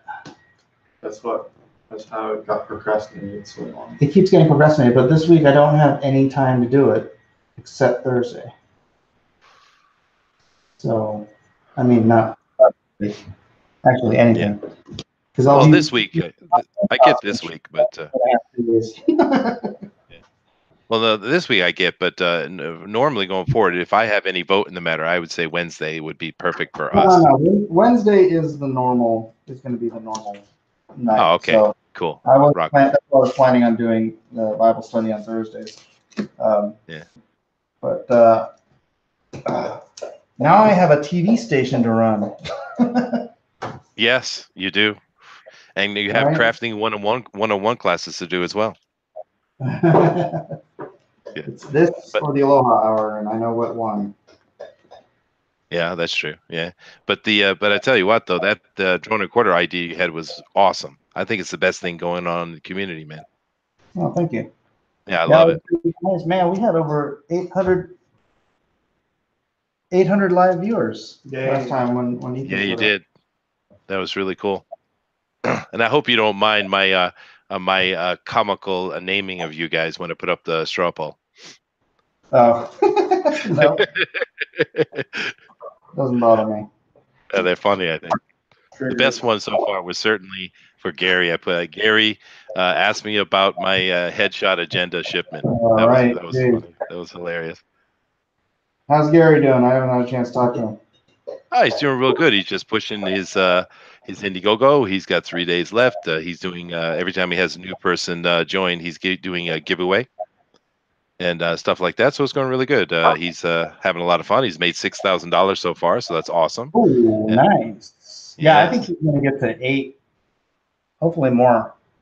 I think I think he'll get to 8, maybe even 9, because usually the last day you'll get about the same you got your first day, right? And he got Yeah. about 3,000 on his first day. So Right on, right on. Well, I don't know. I didn't get as much as my first day, but it was still comparable. So, yeah, but going into in demand was a good idea, though, huh? jeez, you think? But I'm almost out, man. I'm almost out. I got the colors in. I told them to upload them, and I'm just gonna do all the corrections myself. And then just waiting on my editor to send me my letters so I can get into my letterer. Jojo, Or not my letters, but my edited Jojo, script. stop that. Yeah. So the colors are all done, huh? Yeah, well, except for I'm gonna go in and tweak some stuff. Wow, But, yeah. that's fast, man. Well, yeah, he's he's a pro. He is. I just didn't expect it to be that quick. Well, We're all waiting. my job That's is for to deliver, and I am late, so I gotta deliver. Are you still Livestream? I am still live streaming. Say hi. Hello, how you doing? She's wearing my costume too, but she's I not. am. Oh, you are? What kind of material are you using for this knee hat, by the way? Foam. I built the body out of cardboard, and then I'm wrapping it with foam. And So then I'm next filling it level with crafts. buttons so that it That is awesome. Yeah. goes on. No. It's fun. We started doing this last year. What did we make all together last year out of the foam? I mean, my pants are sold The out. pens are sold out, and what else? I don't remember. I don't even remember what everybody was. I was a Look at my samurai. pumpkin. Michael was a samurai. I'm kidding. Yeah. When did you make that samurai one? That was pretty cool. You said you had a full body of it too. That was Yeah. the summertime. I made that for summer camp for the high school for church. Uh huh. We were we were told we were going to have a cardboard war. That's where everybody makes armor out of cardboard, and then everyone attacks each other and destroys each other's cardboard. And so I wanted to make a suit. That thing took me a week, man. It took me cardboard and duct tape were the rules, and I made a suit that would actually withstand battling against. There you go. Good luck getting this thing ripped apart. Rumble Terrier for $5. Hopefully, I have a full Lone Star outfit by your next Texas Con. Sweet. There you go. Do you get people coming costume with the character you've drawn before? Not characters I've designed, but He's trying to Superman. yeah, I've drawn Superman. Well, that's what I mean. You've drawn a lot of DC ones, yeah. Yeah, I mean, I get a lot of Game of Thrones guys and Superman, and yeah, it happens. It happens. Yeah, well, people are having fun. They enjoy the cosplay. Over here in Japan, it's like a full-on hobby. National pastime. Yeah, lots of cosplaying here, man. It's weird. We have the Obon, man, and the Obon festival in August. Oh, yeah. Yeah. Well, of course with the Obon you have a Bon Odori, which is like a festival dance, and you have the people my whose mom, families. my mom used to go march in that. Oh yeah, Yeah. but it's weird in this little town I live in. Their obon is done under very low light. It's almost torchlight, and you get several hundred people out here, and they wear costumes, and some of them are really creepy, man. They dance around in a circle to drums all night. It's bizarre. A little creepy. A little bit. I got used to it though. It's been 16 years, so. Yeah, why'd you move over there? Oh well. How do I make that short? I was working with a Hard Rock Cafe, and I was touring Asia on a musical tour. And after I get done, I had a bunch of money in my pocket, and I like Taipei, so I went over there, and I was working at Club Kiss and a couple of those other big clubs in Taipei. And I was sitting on stage, and I was playing, and you have all these girls jumping up and down, screaming as usual. And there's this one girl who was just kind of sitting there like, ho hum, not a big deal. So it caught my attention. So I went and chatted with her, and then I married her. Some way to prove to her that you were cool. Maybe. People think I'm cool. Yeah, that's the short version. But and we lived in Hawaii for 7 years and had a couple kids and wanted to expose them to their mother's culture, right? So we came over here. Right on. Yeah. So Oahu? Yeah, I was on Oahu, but I worked for a mutual house association in Hawaii. So I was kind of in charge of low-income housing throughout the islands. So I traveled. Were your kids born in Kapiolani? Oh, yeah, my daughter was born in Kapiolani. My son was born in Kaiser. So your daughter may have been born in the same room I was. You never know. Kapiolani is a great hospital. Yeah. It's a really nice place. Where's the paper towel? Kapiolani Women's Center. Yep. So does your daughter have her long form birth certificate? Of course. It's all legal. No problem. No argument there, man. Yeah. Are we over Obama? Yeah. Obama's been out on the campaign tour acting like a madman. I mean, literally mad man. He's like every time I see a clip of him, he's just like angry. I'm like, goodness. Well, you saw him yesterday talking about the synagogue shooting, right? Coming up there, how horrible it was, and of course he had to bring up guns in the same sentence. But it's funny for me because I mean, if you remember Obama, one of his good buddies is Louis Farrakhan, and I think he would have something to say about a bunch of dead Jews as well. Oh yeah. Farrakhan, not a big fan of the Jews. No, not. Yeah, but Obama, he's probably the worst president we ever had just because he didn't do anything. And then the things he did were not helpful. Yeah. It's funny. It's like, people, I remember complaining and not liking Clinton, but I say now, it's like, man, Bill Clinton is like the perfect Democratic president because he had no spine. So he would just do whatever the people in Newt Gingrich wanted him to. Sure. Now, looking back in hindsight, Clinton wasn't that bad at all. Right? Yeah. Of course, he didn't have any power. Well, no, but, it's unfortunate about his little scandal there, but otherwise, I say he's pretty good. What do you think old Trump is, how's he doing for you? I love Donald Trump. He wants to marry him. I want to marry him. Yeah, I tell you what, man, with Trump, I thought it was really interesting when he got elected. Of course, I was surprised, but I was like, all right. $2 betting on Trump to win. Oh, really? Not at all. I was a bit surprised. Not even that last night when they were all like 98%, 99% guaranteed Hillary's going to get it. I'm like, nope. Wow. Yeah, but the one thing I wanted him to do was put in at least a constitutionalist in the Supreme Court. I thought that'd be good, and he got that done almost immediately. So I was like, all right, cool. Whatever else he does, no problem. But he surprised me. He's actually a good president. He's got a lot done. He's impressed me. Yeah, I mean that was the funny thing is when it came to that. I just heard it from people on the left and the right. They're like, you can't trust him. He's just, he's a narcissist. He's just going in there because he wants to be the most powerful man in the world, and just, and then somehow make himself money.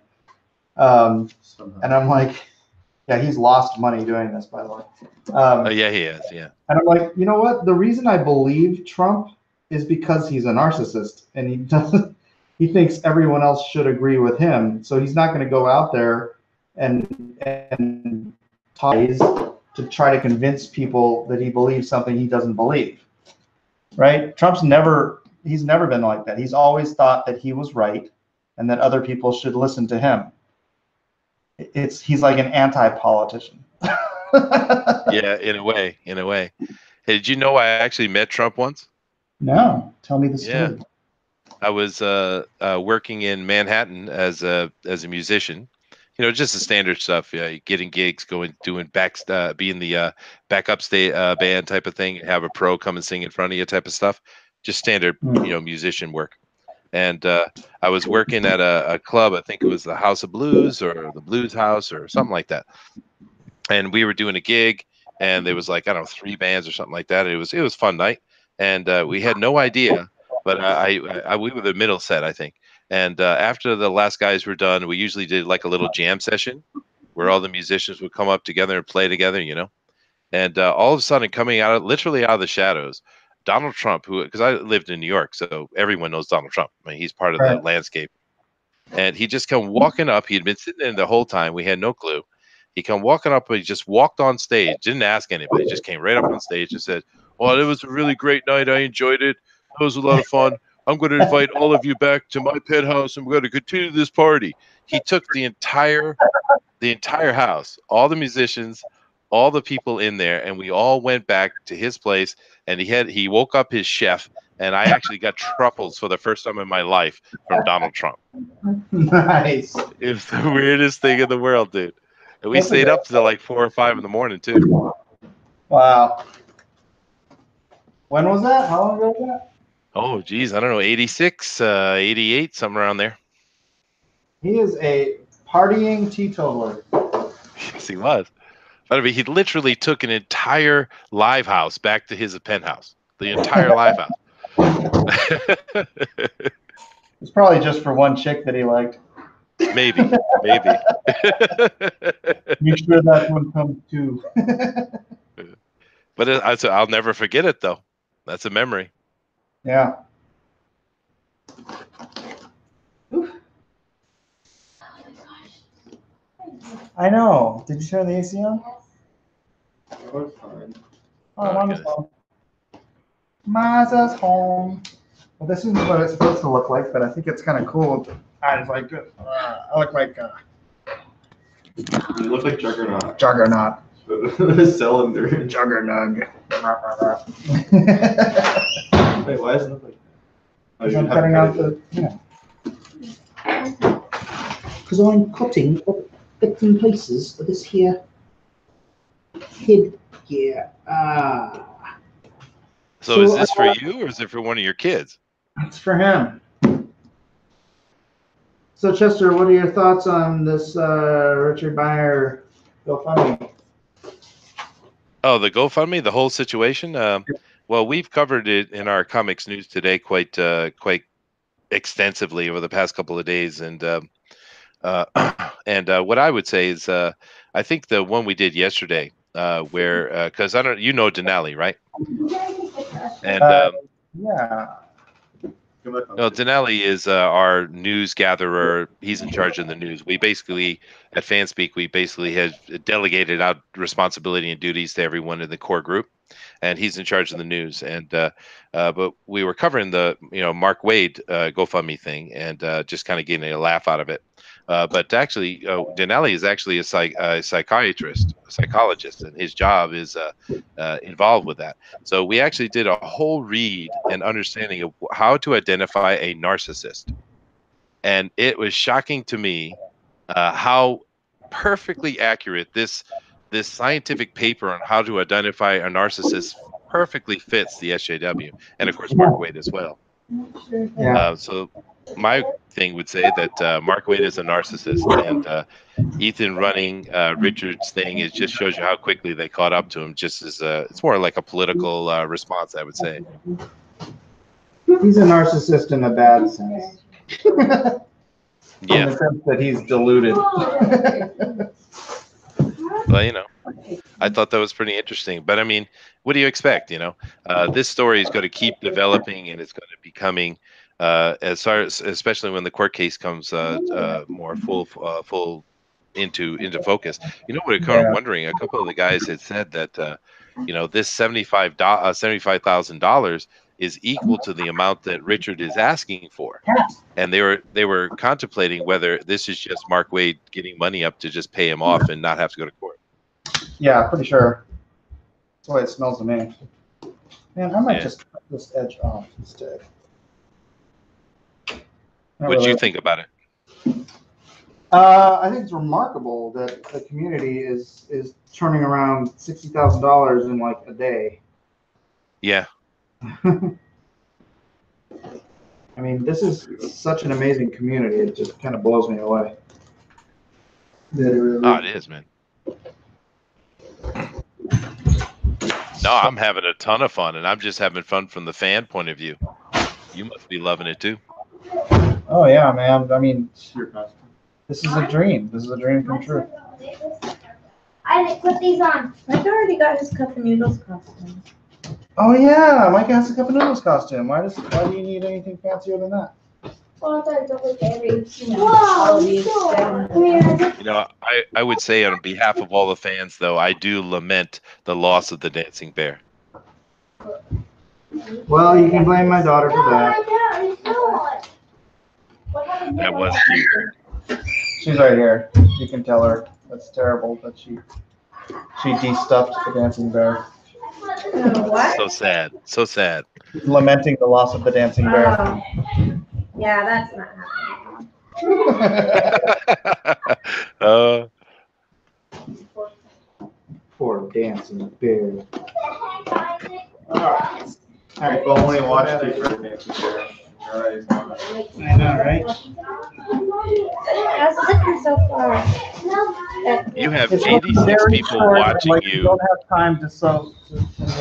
You're wasting more time on the score than seriously on the actual. You have 86 people watching you make a helmet, man. I know. My fans are crazy. They'll watch me do That's anything. awesome. That's Watch me awesome. cut up a. I mean, come on. I can cut the.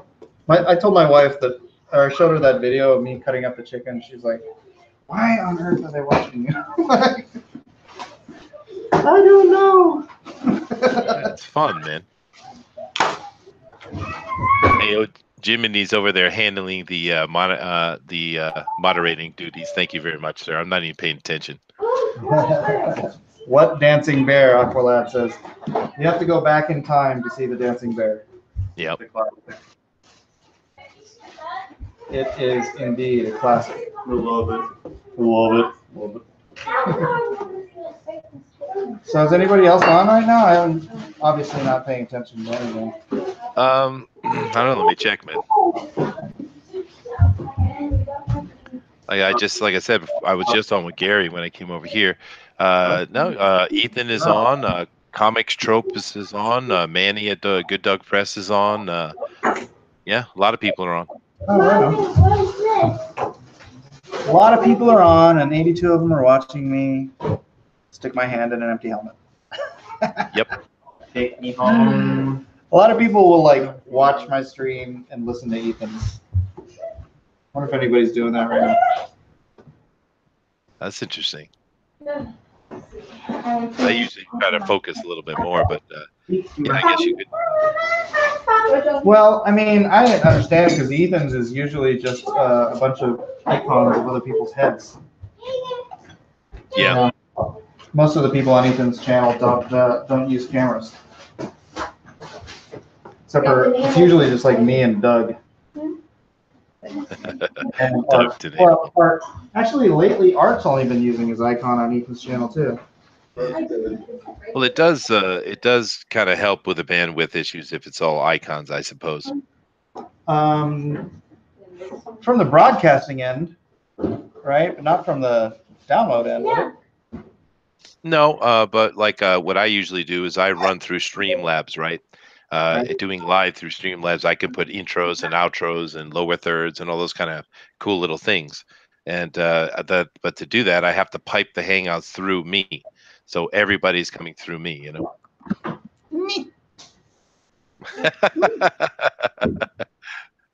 We are the knights who say me. Me. No. All right, getting there. We getting there. I'll try now. No.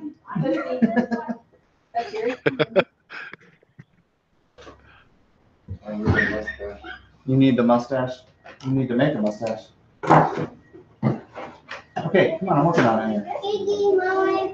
Give it to me, boy. Which one is Isaac? What? Which one's Isaac? Which one is Isaac? Isaac is King Arthur, isn't he? No, Isaac's gonna be. The one who gets his arm cut. Oh, Black. the Dark Knight, the Black Knight. The Black Knight always Racist triumphs. His Tis but a slight. How about worse? You're a loony. Come on, you pansy. Are you gonna be? Oh, running away. I wonder if the younger generation likes Monty Python as much as we do. This one does. Oh, there's a boy in my class. Can you get What about you, Eden? Do you love the Monty Python? I think it's all right. I haven't seen very much. She hasn't seen enough to judge. Well, I like. Oh, Jojo Gordo. No, I don't want your info. I'm going to have to cut a strip. A strip. All right. You guys get Yakult over there as well? Yeah. Yeah, we have the cult here. The cult. We are the cult. We are the monarch of the sea. All right, I gotta check my reference for the nice Husseini helmet. That does not look like an inch, so I'm gonna do 2 inches. Does he have eyebrows on his helmet? eyebrows on his helmet. No, that's probably just lighting. Well, maybe. I don't know. Nah, I'm gonna do a strip about this big. We are no longer the knights who say me. We are now the knights who say.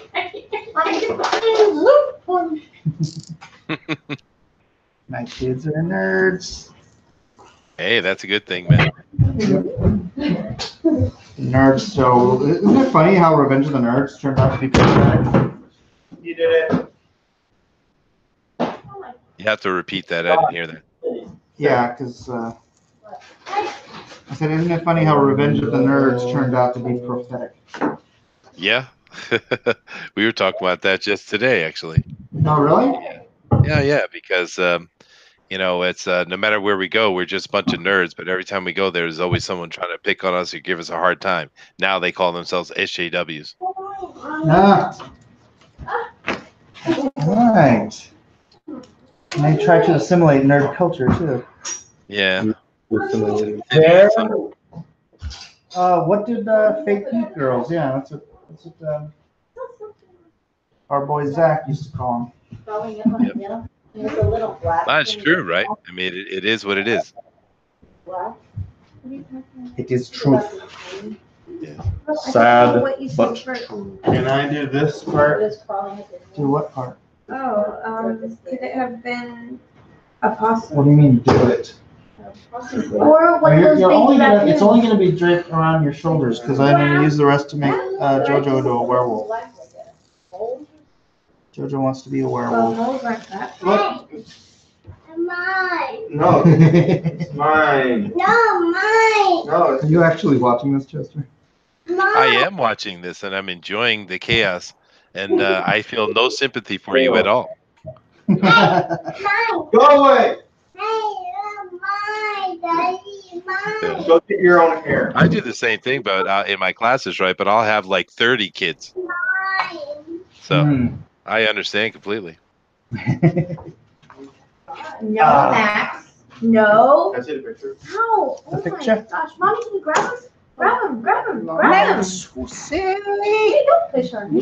So have you ever spent much time in Japan at all? Just a few weeks here and there. That's just like a shoulder When you thing. were like I know, that's what I'm saying. 20. Yeah, I haven't been there since I was 21. Oh wow, Anyway. dude, that's a long time. Yeah. Has it changed any? I'd imagine, yeah. That's about the same time that I came here, actually. About 23 years ago for you, right? A little bit more, maybe. Uh, What? 21 minus 26. His stuff's screwing up, but it says I love Monty Python. 26 years ago. Yeah. Well, so in that case, I would say no. It actually hasn't changed hardly at all. Japan's a weird place. It doesn't really change. Yeah. Just more buildings in Tokyo, right? Yeah. And yeah, one of the things the Japanese do, I always thought was so weird. We'll take an old building and we'll restore it and refresh it and make it new for something new. They don't. They tear it down, build something new. Yeah.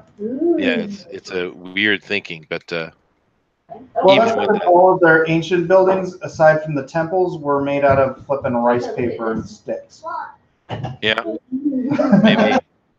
But even the temples, even though they'll say this temple is 400 years old or what have you, it's actually not that old because every 10 to 20 years they'll actually replace most of the wood on it. No. Yeah, the shrines are a little different. The shrines go longer, but no, those temples over time have been replaced. I suppose the foundations. Come on. Seriously. Don't let it go away. No freaking quiet. Are you getting no respect? You get no respect in me. Okay. We actually have one of those protected forests here in my hometown that you can't touch any wood in it because it's specifically set aside for temple. Oh, really? Oh, Yeah. Cool. That's a great. Let me see. Is my camera getting wonky here? I'm trying to fix it, get a good view. I am doing the top strapping now. Strapping the top. Getting a nice ridge around the edge. What time is it there right now? For me, almost 2 o'clock in the afternoon. Oh. So where is he? Yeah, which part of Japan are you I'm in Kyushu. On the east coast of Kyushu. Are you fluent in Japanese? I am a Japanese speaker. I do not know that I would be so arrogant to say that I am fluent, but I have lived here 16 years, so. So, yes. Well, you know what I mean. I wasn't born here, so I'll never be truly fluent. How's your accent? Actually, that's the least of my problem. Maybe because I'm a musician. I don't know, but they say I sound really good, actually. Oh, good. Ooh. Maybe your mother could judge. What's that? Mika? Is that werewolf makeup? Nice. Why are you doing it now? She's not going to put it on now. She's giving them the tea. Yeah, but I live in a real teeny fishing village. Oh, yeah? Yeah. He looks like a chipmunk. My cousin who was just here this summer lives in Saitama. Saitama, yeah. That's a big place. Is it? Oh, yeah. And it's a cool superhero. Oh. Oh, yes, that's true. Edwin Warrior. Anpanman. What is that in there? Oh, doctors call that umbrella guy employers on Thursday and tell to get fired. Stop with the noise! Edwin, you want to get in here? I'm just going to be working on this helmet thing. Edwin Warrior. Chester's on. We're chatting about Japan. Let me grab the link for Edwin. Wow, that is an unfortunate bit of news there from Edwin, isn't it? Yeah. It's always something, isn't it? It seems like it, man. It's just the constant bombardment. They are just determined. It's almost like they're mean people. Yeah, we're gonna have to crush them at some point. Literally. All right, Edwin, tweeting you the link. You have to say like. Edwin Brent getting the link to the live stream. Edwin Boyette. Sierra Whiskey. Maybe your mother could judge Chester Busby 2018. Thanks, Sierra. Please get Edwin. Mike, I'll come in Say again? 15 if you're still going. no, just saying, did you see the thing with Sierra Whiskey and his idea for his post-apocalyptic raccoon story? No, I must have. Oh, it's hilarious, man. I want to see someone do the art for it. I want to see it get written. But I think it'd be hilarious. Post-apocalyptic raccoon. Yes, you know, yeah. You ever play? You ever heard of like Gamma World or anything like that? No. All right. Well, it's just where animals, because of nuclear radiation stuff, have become, you know, anthropomorphic. But no, it's just he had a cool idea for. He was joking around, but I keep pushing it. I think it should be real. So they're furries. Okay. Hey. Okay. Keep your modern stuff to yourself. All right. None of that furry stuff here, man. But yeah, I guess.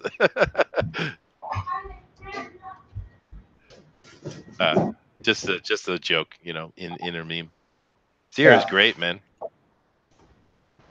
Sierra. You've met Sierra, haven't you? Yep. I shall not dox him. Please don't. Yeah, Sierra's great. I like him, man.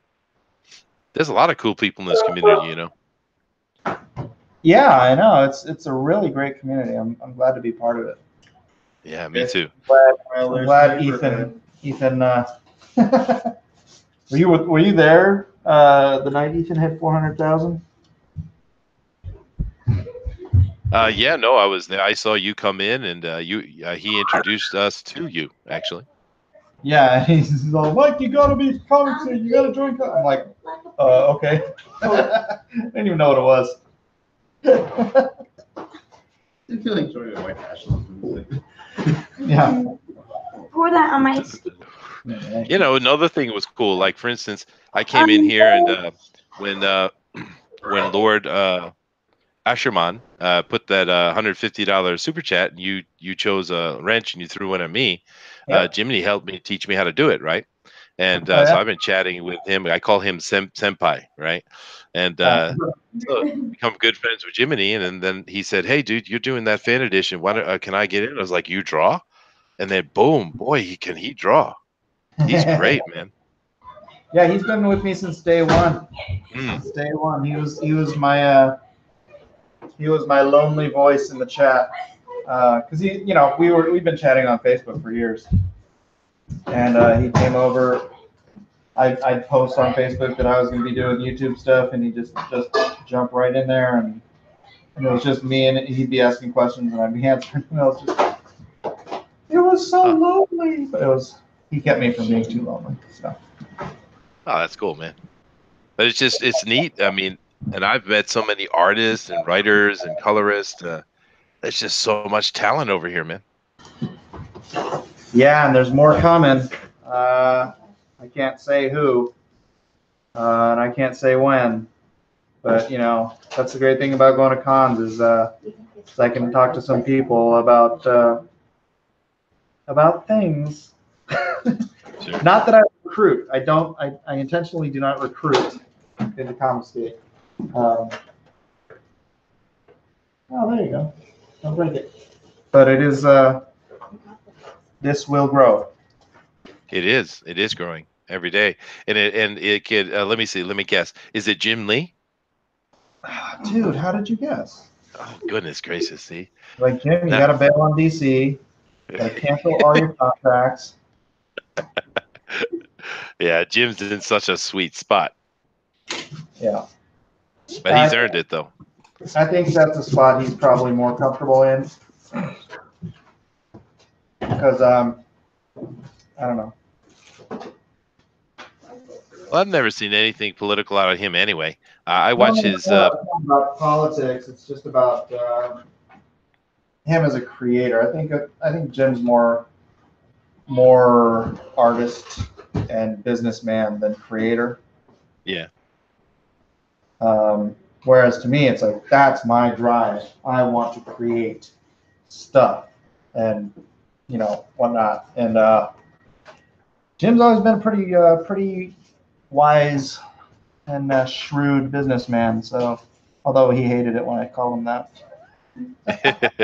Yeah, but hey, he's good at what he does. So Right? But I mean, look who we have come over. We got RT Bear over with us now. I mean, come on. Yep. We got Chuck Dixon. I mean, it's ridiculous. Some of the people that are coming over. So it's just really exciting. It is. Good times will be had by all. There it is. See the band? Yeah, it looks good, man. Right? And now for something completely different. What do I have to do? I have to figure out how to get these antlers on. Oh, you know what? Darn it. I probably need to paint this first before I can do the antlers. Crap. All right. So antlers will have to wait till tomorrow. We got to go get some paint tomorrow. Look, I got some little pots, tiny pots and pans for Patsy. That's cool. Oh, but he's not going to be Patsy now, huh? It's going to be JoJo. Here's your material, Eden. The material you should be working on. Oh, there's always tomorrow night.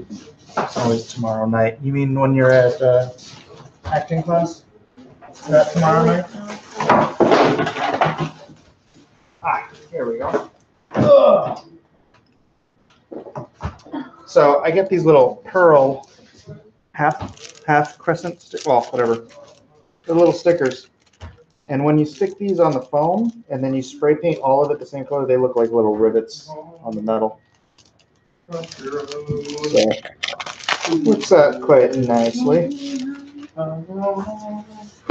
Although I think I should have gotten the bigger ones because on my reference shot here, they do look bigger. And they're about an inch apart. All right. Alrighty. That should be good. So what's your, I mean, you don't have to say mine, but what's your favorite Comicsgate book you're looking forward to? If you say Lone Star, you get extra brownie points. You do get extra brownie points. So you know what? I like. Your favorite, and I'll ask you what your second favorite is. Okay, there we go. So because I love brownies. So I'll definitely say Lone Star is my first. No, what am I looking forward to? I'm actually looking forward to all of them. I backed 17 so far, and I'm really happy about those. Denali was giving a count earlier today, and he said it was up to 50 books. It's incredible in such a short amount of time. But which one is my favorite? I'm looking for. I am, in all honesty, I really am looking forward to Lone Star quite a bit. It's my type of comic book. I'm also really looking forward to one that I don't even know if it's going to make it, but T-Bird and Throttle is on. Yeah, and I love the look of that one, man. But I don't know if it's going to make it. I love Black and White from RT Bear. That looks great. That's Yeah. Shoot, I don't know, man. But that's why I ended up over in your channel so early. I mean, because you had some people here before, but when I came over immediately, as soon as Ethan introduced you, and I came over and saw what you're doing, and that's why I've been over on your side the whole time, man. Because I love Lone Star. I think it's such a cool idea. And I also think you and I are very similar people. I think we found that out the other day when you came on and we were talking about cartoons. We're just the same generation. We're very similar. So. All right. We are of a generation. We are, yeah. I'm looking forward to all of them, man. It's a lot of fun. I can't wait to read them because that's the thing. It's tough right now, right? Because we're seeing the art, awesome, but we're not reading them yet. We haven't got them in our hands, Yeah, I know. Sorry. No, that's not. I didn't mean that as an accusation. but I am but you actually, know, I am actually just going to bail with all the money, and just I thought Cecil had a great point. You know, just disappear with the money. Cecil fulfills this thing that you go. Yeah. But yeah. No, I think it's funny when people say that, because it's like, you know, people are giving up their standing in the professional market, you know, with friends and employers. And I'm not in that position. I don't think. But the fact that people would, for what, a one-time cash grab, that's like, how stupid do these people think we are? Well, I don't know if I'd asked them anything about levels of intelligence. That probably would not be a good conversation. Yeah. You know, but no, that's not what's going on over here at all. Yeah, they tend to be limited in their capacity for thought. Yes, exactly. Yeah. I mean, you know, something I noticed I thought was really funny, because you mentioned the whole Mark Wade and Richard GoFundMe thing earlier. If you go over there and you take a look at Mark Wade's GoFundMe, right, and you just go down the chats and start reading them, what you see is these people that are supporting Mark, and they're saying all kinds of horrible things about just us in general, right? Horrible things. And then you'll see responses for people that are against it, and they're making very salient points, making you know, and being very calm about it. They're not cussing and swearing. I just thought that was really interesting observation, that those that are against what Mark is doing are actually being very professional, intelligent in their comment, but the rest of the people are actually just kind of acting like a bunch of kids cussing in high schools, you know, in the gym or something. You know? It's because they're emotionally stunted. Yeah. And I only kind of mean that facetiously. No, it's not. I think it's accurate. It's just the thing is, I don't know how could you go and make just a sprawling comment about an entire group of people that you know nothing about. I mean, I can say that I don't like the politics they're doing. I can say I don't like the art they're doing or the writing they're doing. I can say that individually, and I can not like an overall thing, but I'm not going to go yell and scream and accuse a whole group of people of anything, because I know that's not true. But yet every day. Yeah, did you see that Ron Mars blocked me? Really? Why? Because I mentioned that all that money, because he reposted Mark Wade's thing, and I just wrote, you realize that all that money is going to end up in Richard C. Myers' wallet, right? True. Yeah. And he just responded, "Oh, Mike, thanks for posting. I totally forgot to block you." Oh, goodness. And then he blocked me. I'm like, whatever, dude. Yeah. I am curious, though. Maybe you can give us some insight. We know that they're from not only from you, from Mitch and Ethan and stuff like that, that there are people working right now over for Marvel, DC, etc., that do not agree with what's going on, but they need their job, right? And they're just keeping their mouth shut. Now, I'm just curious: are any of them tweeting along as well? Tweeting? Along, you know, meaning, you know, oh, I got to say something negative about him, even though I don't feel that way. I say it anyway. Nobody I'm aware of. Nobody I'm He aware was of. aware. You didn't have to. No, I think I'd say 4 times out of 5, if someone is being silent, either they're just not on social media or they agree with us. You know? I see. I think that would be a fairly fair assessment. Just the 5 times out of 5.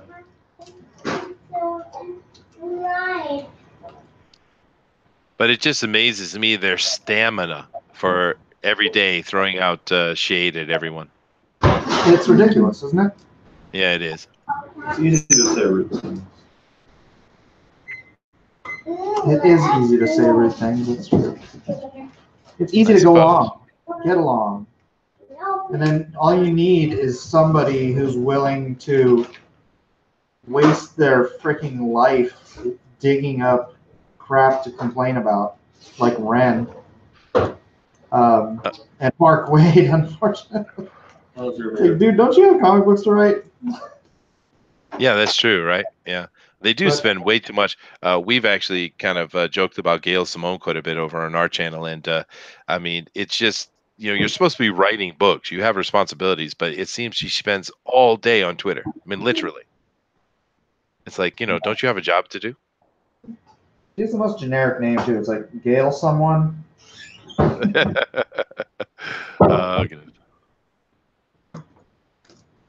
Kitty. Cats on the table. Cats on the table in the silver spoon. Sierra Whiskey still continuing with his raccoon script. He says the script for Raccoon Riot is taking shape. I've got another story that came to me while working on the first, and he says he's got to work on getting it out in January. January is when he's going to start working on it. So He's gonna I start don't know if working. He's gonna start working on it in January.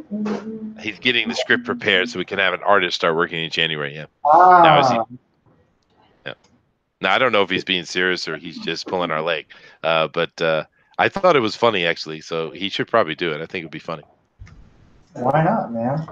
Yeah, why not? Exactly. Rocky can't own the whole raccoon space. But you know what you could do is make him, what are those little red pandas? They're called red pandas. Red pandas. Those things are so adorable. And then you wouldn't have to deal with the rocket raccoon comparison. I wonder what they taste like. Oh, goodness. And hell, you could just call it red panda. Yeah, there you go. And then people will be like, why doesn't he look like a panda? And you'd be like, because he's a red panda. He's a communist. Panda. He's a communist panda. There you go. Oh, Yeah. Goodness gracious. Oh, I don't not like what I am seeing, Mr. Edwin. Hello, sir. How are you? But I do not recognize you. Where's my Sam Elliott? Sir, please tell us. I'm still here. I just had to put on a respirator, so the beard had to go for a little bit. What? Wow, you're even more handsome without it, man. Unbelievable. I'm jealous. Aloha, Edwin. Aloha, Mike. This will be the de facto aloha hour. Yeah, this has been an interesting week. How was your comic convention? It was on par with the rest of the ones this year, just 50-60% down from previous years. But I got to spend a weekend alone with my wife, so win for me. Well, that's good. And That's always. So this was been an interesting time for some of the YouTubers. What's going on? Two of the YouTubers have been flagged. Just some guy and making videos forever. He's not really a streamer, but his videos have quite a bit of audience, and he's had a following for years now. And then that umbrella guy got flagged, so he couldn't live stream. So he's been on your stream. Okay. He's been. And can you hear me, or am I lagging out? Well, you cut out for a second.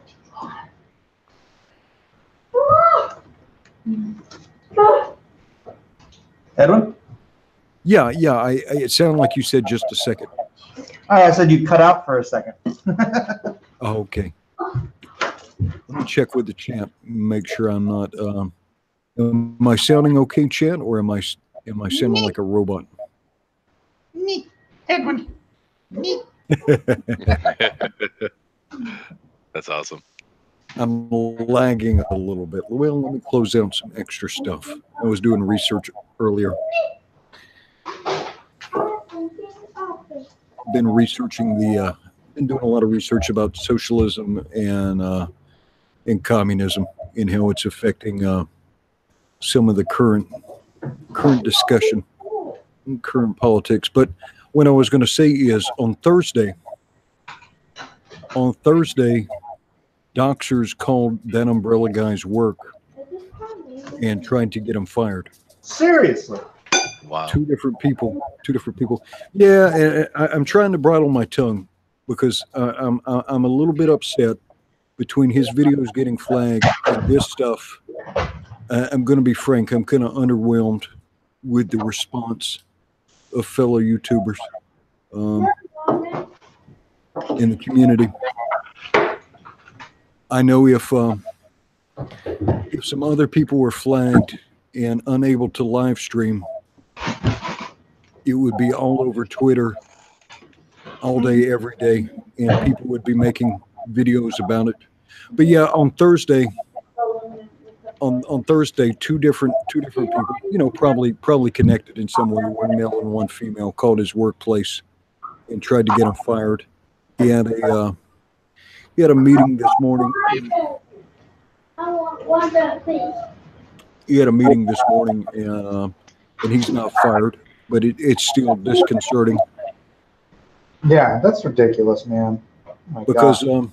And you may not know Umbrella that well, but I like Umbrella. before a lot of people even knew what Comicsgate was, he was probably doing the most in-depth videos and probably the most in-depth defenses of various people. You know, the Brightwisers, even different people who had been targeted for harassment by No more noise, okay? Get out. Well, I have to say, Edwin, that's the first I'm hearing of it. I haven't heard anything about the flagging or anything, but I guarantee you I will be covering it tomorrow on my news show. Yeah. Hey, bring him on. Is he up? No, he's probably asleep now. I think he's South Wakandan time. It's it's after midnight where he lives. Ah. Yeah. What is wrong with these people? Yeah, but this is something we understood by the professionals too, is that there is real cost for some of your backers. Like every day I wake up and some new weirdo is calling me a white supremacist or a member of a hate group and stuff, and I can negotiate these things, but they're still irritating. Yeah. And there's points where sometimes I have the perception that the Comicsgate consumers and community have been given too much of a back seat, and yeah, rubs me a little wrong some days. I'm doing my best to bridle my tongue now. Well, no, don't. What do you mean by that? Yeah. Speak up. Yeah, it needs to be brought back around frequently. That this started as a consumer movement, Right.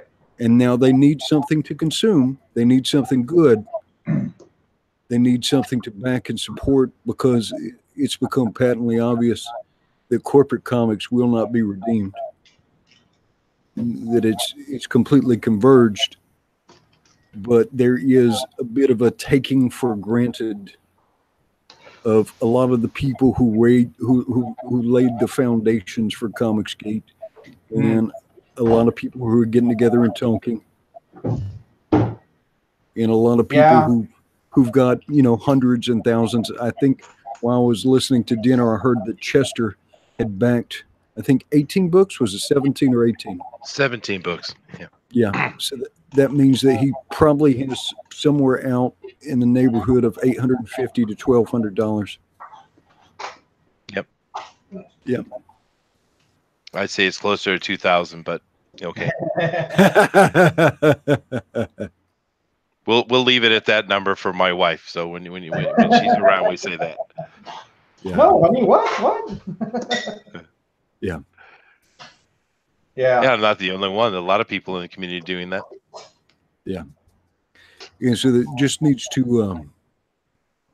Yeah, we need to get some fulfillment done, man. That's Need- it. Is you know I am fully apologetic, just for just thinking I could get this done so quickly. You know, it's a first timer. I don't want to call it an excuse because I'm apologizing because I just didn't know. So I wouldn't do it again. But boy, I thought I could get it done so much faster. Yeah, but it's a learning curve. It's a learning curve because you're your own brand and you have to market yourself. And I'm gonna give myself a way more cushion next time. Yeah.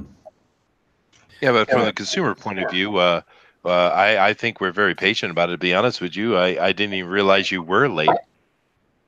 Oh, I said September, dude. Okay. That was See, ridiculous. I kind of expected it would be more around the new year.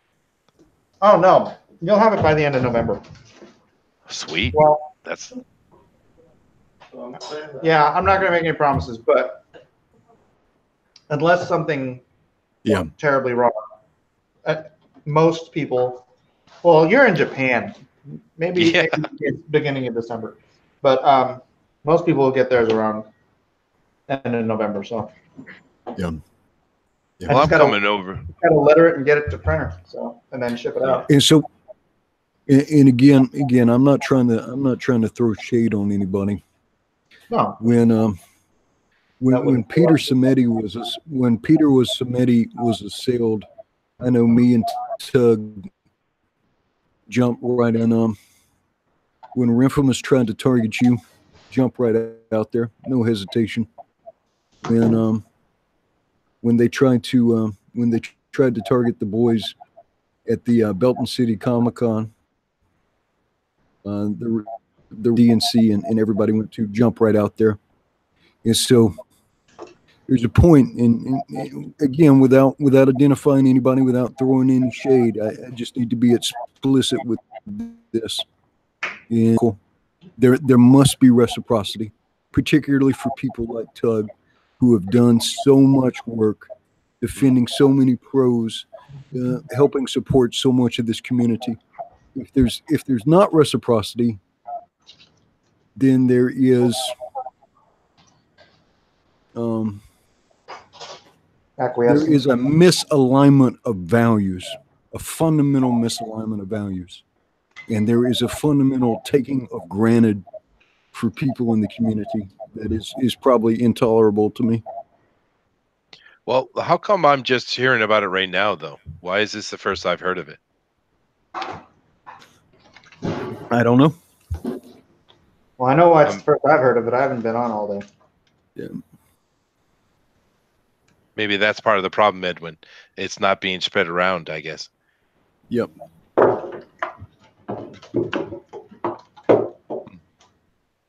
Well, It's not cool though. I like Tug. He's a real good guy. He's got a good show. He's I like his statistical breakdown of things. Yeah.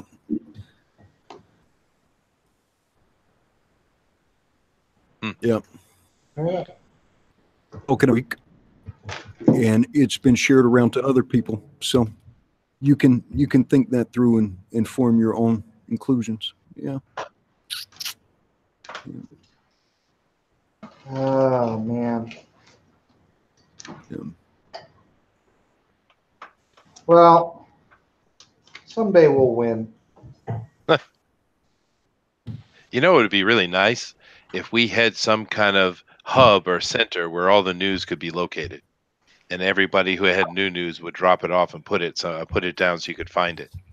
That would be really cool. Well, Like a website?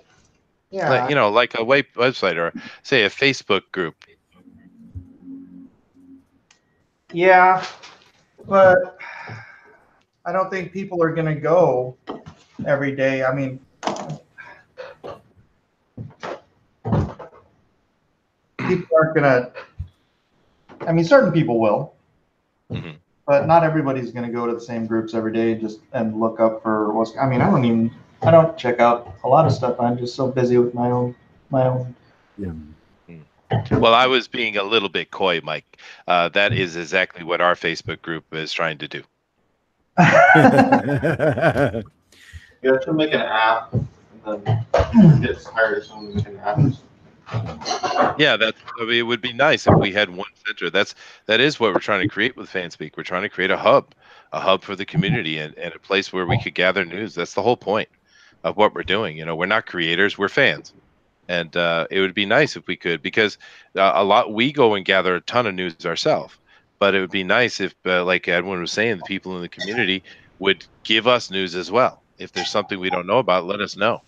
And it would be a good place to, you know, of course, it doesn't have to be our site, but some place where, you know, a hub is where we can gather our information, gather our news, kind of like IndieCron, right? Pixel Traders IndieCron is a great site. Whether you're a person who wants to buy the books or you're a creator, you can go check out what your book is doing real quick. I mean, we need that kind of stuff. Maybe if we want to grow the community, right? Yeah. Yeah. I think it's weird because, you know, as it is, like, say my day, I'll flip through Twitter, but it's Twitter, so unless I get tagged, a lot of stuff just gets lost. Yep. And even when I do get tagged, if I wake up and I have 200 freaking tags, I'm like, It's a lot. It's a lot. If it's not a DM, sometimes it's hard to pick up on stuff to catch it all. Yeah, and I'm sorry, Edwin. I mean, I know everyone bugs you to get a hold of me because my DMs are private, but I just don't want to deal with the bombardment, you know? No, that's true. Yeah. Just by the way, Edwin, just to let you know, Rodwell Steffens here is saying that Tug is posted on Ethan's chat as we speak, so you might actually be able to get a hold of him. Of Tug? Yep. Yeah, no, I had Tug on my channel tonight. I was streaming with him. I'm just passing it along. Yeah. I get it. Yeah, no. I just got off the line with Tug not very long ago. Yeah. So is he on Ethan's channel or is he just in his chat? I think he just sounds like he's in the chat. Yeah. Yeah, he hasn't been on Ethan's show in a while. He's only been on my show like once, right? That underwear guy. Yeah, it's been a little bit. Yeah. Edwin, how come you never bring him on my show? Well, he is usually asleep. He's usually asleep this time of night. I think he's just kind of fired up from today. I imagine. Yeah, he was actually in our chats earlier today. Yeah. No, Tug has been an immense. Tug is one of the foundational members of Comicscape. He's the computer. Always got the facts and the figures, right? Yeah. Yep. Yeah. Yeah, that's too bad. That's too bad. I don't know what to do. I mean, he's welcome here, but he's asleep usually. Yeah, usually this time of night. Yeah, I think he's pretty close to Eastern time zone. I think. Yeah. So usually. You could have been up watching me make this helmet. So who is going to be the Blank Knight? That will be Isaac. But this is for the Knights Who Sing Need. Where's that? So we've got the antlers and all that fun stuff. We're gonna put the actually it's fur, it's not moss on his helmet. I know. He's got on top of his helmet. I don't know why. So I'll probably have to poke this through. Yeah. Then figure out a way to mount them. More fun stuff, but I got to spray paint this all one color first. What color you got to go for? They have this spray paint that's like it creates this dimpled effect, and it really looks like hammered metal. So we'll probably get some of that, spray it all that color. That way these rivets will just, or these little pearl things will look just like steel rivets, you know. What is the outer coating? What is the laminate or the? It's this foam stuff. It's like 1/4 inch cosplay foam. Lamb. I got it at the upholstery store. Nice. Oh, sweet. Yeah, I could build full on pseudo armor out of this stuff. It's cool. It wouldn't be very protective, but Yeah, it's good for going to get groceries. yeah. Yeah. Actually, it's funny you say that. I used to do SCA. You guys ever heard the Society for Creative Anachronisms? Yeah, I had some. Yeah. I used to have some chainmail. Yeah, there you go. Hey, another a brother in arms. I used to go and fight at the tournaments all the time. I was a big member for a long time. But after we have our weekend events or a daily event or whatever it was, we'd all stay in our costumes and we go to like McDonald's or something like that. We called it freaking the mundanes. It was a lot of fun. The normies. Yeah, exactly. I didn't know you did SCA fighting, Edwin. That's cool. Just a little bit, man. Just a little bit. I wouldn't deep into it. Oh, I took a whole year of my life off to do that, man. Oh wow. Was it with the foam swords? Oh no. It's most of the swords, most of the weapons are made out of rattan. They've got some heft to them. I've been hit so hard. I was wearing somebody else's helmet, but it flipped the helmet around. Yeah. Oh my. Yeah. Yeah. If people aren't pulling, well, even if they are pulling their blows, you get rocked. You will get rocked at some point. Oh, sure. In my SCA career, I broke my right hand twice. I broke 5 ribs. I broke a collarbone, and I cracked a femur. If you can believe that. With the guys that I would practice with, their father taught saber and foil in Italy, and these guys were just so freaking good. Their footwork was so freaking good. It was irritating trying to fight with these guys. Just trying to hit them. Just trying to hit them was nuts. Their footwork was so good. Yeah. Oh, here, hold on. Yeah. Well, come on. Actually, I was coming out. Oh, there he goes. That's perfect. That's beautiful. Awesome. I'm gonna make the mustache. Just get in here. He's going to get the mustache. Make a mustache right now. Oh, that looks great, man. There you go. Have you ever seen the fight in Rob Roy, Mike? Yeah, long ago in the galaxy, not too far away. That's beautiful. Well, actually, I came out of fencing, right? I was a pretty good fencer in high school, and I was, I thought I was the hot stuff, And my friend says, "Oh, you got to check this out." I went over there, and I was really good. I actually won most of the time. And I went over to the SCA guys, and they just handed me my butt, man. I mean, some really high-skilled sword fighters. It was really impressive. I loved it. It takes a lot of strength, endurance. Yep. My wife's long lost brother, who I found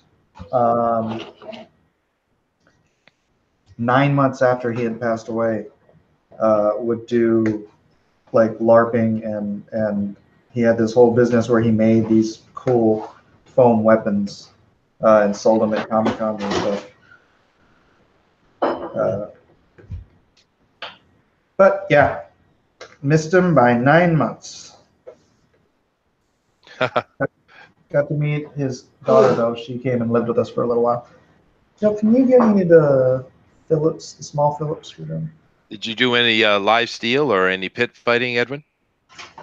I've never done pit fighting. When I was a kid, though, I did eskrima, or Filipino stick fighting. Yeah. Yeah.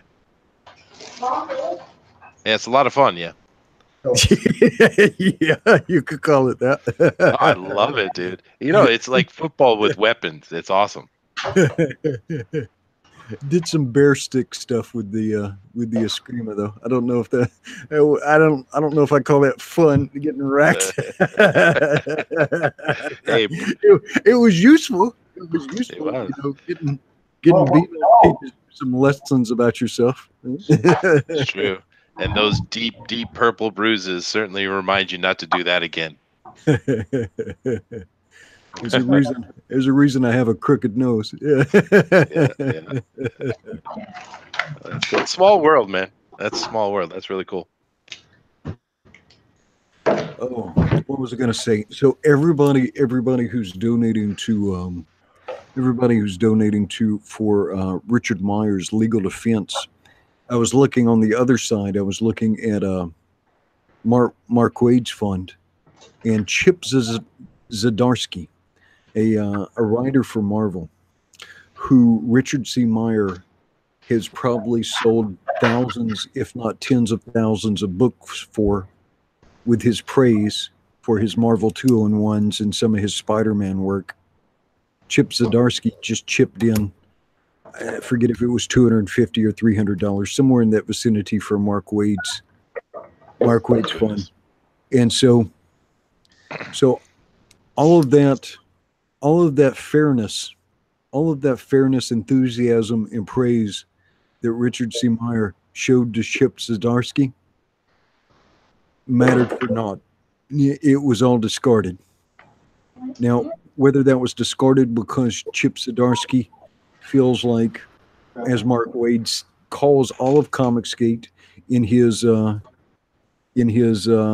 GoFundMe text, he calls you all bigots, racist, misogynist, transphobes. He calls you an online hate movement. Whether Chip Zdarsky believes that or he doesn't want to be the one comics professional who doesn't give to Captain Tantrum. Yeah. Hurry up, the bandwagon's leaving. It didn't matter for anything. And I know a lot of people in Comicsgate bought these books based on the positive reviews from Richard C. Meyer. And it didn't matter for anything. I'm just on full on boycott for Marvel and DC now, for that matter. The only reason I'll buy one of those books is if I'm going to review it. I won't pirate a book, but if I want to roast a book or review it, I'll buy it. Just be careful, okay? I don't want you wasting all of that. Yeah, well, at least they're creating a nice little list for people who don't want to support people. Yeah, I feel like I need to call up Joe Quesada and CB Cebulski because I haven't seen their names show up there yet. And I mean, like, here is this horrible person, Richard C. Meyer, who's been going after this horrible movement, who's been going after your employees and your freelancers, your 1099ers, your whole company for the past 2 years. This whole movement of horrible people, and you can't give not even $5 for the defense of Mark Wade, Joe Quesada and CB Cebulski. What's wrong with you? What is wrong with that? Good question, Rifford.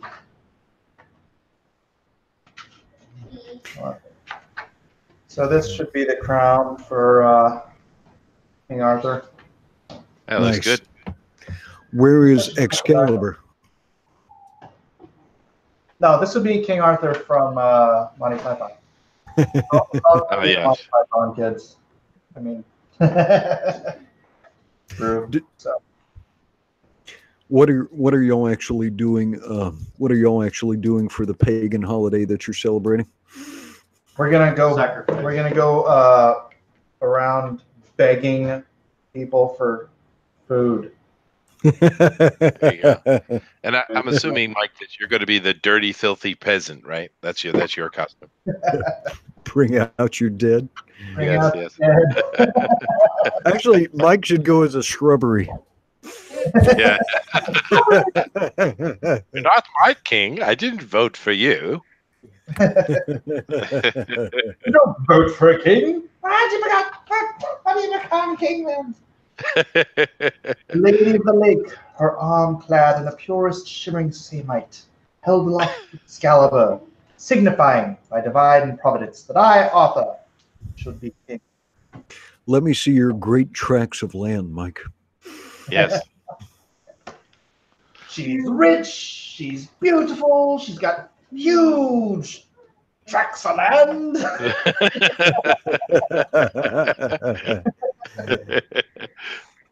So, all right. So for your next for the next issue of Lone Star, how long do you want to give yourself from the point you fire up the Indiegogo? 6 years. 6 years. I want to be safe this time. Wait. How long has it taken? Was it Wendig to fulfill his? Wait, Wendig? was it Wendig that had the? Well, there's about 5 or 6 guys that. Yeah. However long they've been not delivering, that's how long I should set mine up for. Yeah, it's probably only a strategy you can get away with once, and I think Cecil already has trademark cash grab. So. Oh, True. Okay. That's true. All right. Well, you wouldn't want to go into IP infringement. I'm going to give myself enough time and then buffer it by a couple of months. I'm working through the script for issue 2. I actually drawn the first page and a cover, but I'm working through the script, and I'm trying to see if I can fit it all into one book, maybe a 56 or 64 pager rather than the 48. So I would have to take myself a little bit more time just to do that, and then on top of that. So now, how far would that take the story? What point in the original treatment would that take it to the end, or? Yeah. If I'm gonna bump it out to that long, then it's. See, if it has to be, I don't want to put filler. You know, I want to have some nice big action pages and stuff, but I don't want to put filler to try to make a page that could be told in 64 pages into 2 48-page books. You know, it's not fair to the reader. It's not something I would like as a reader. So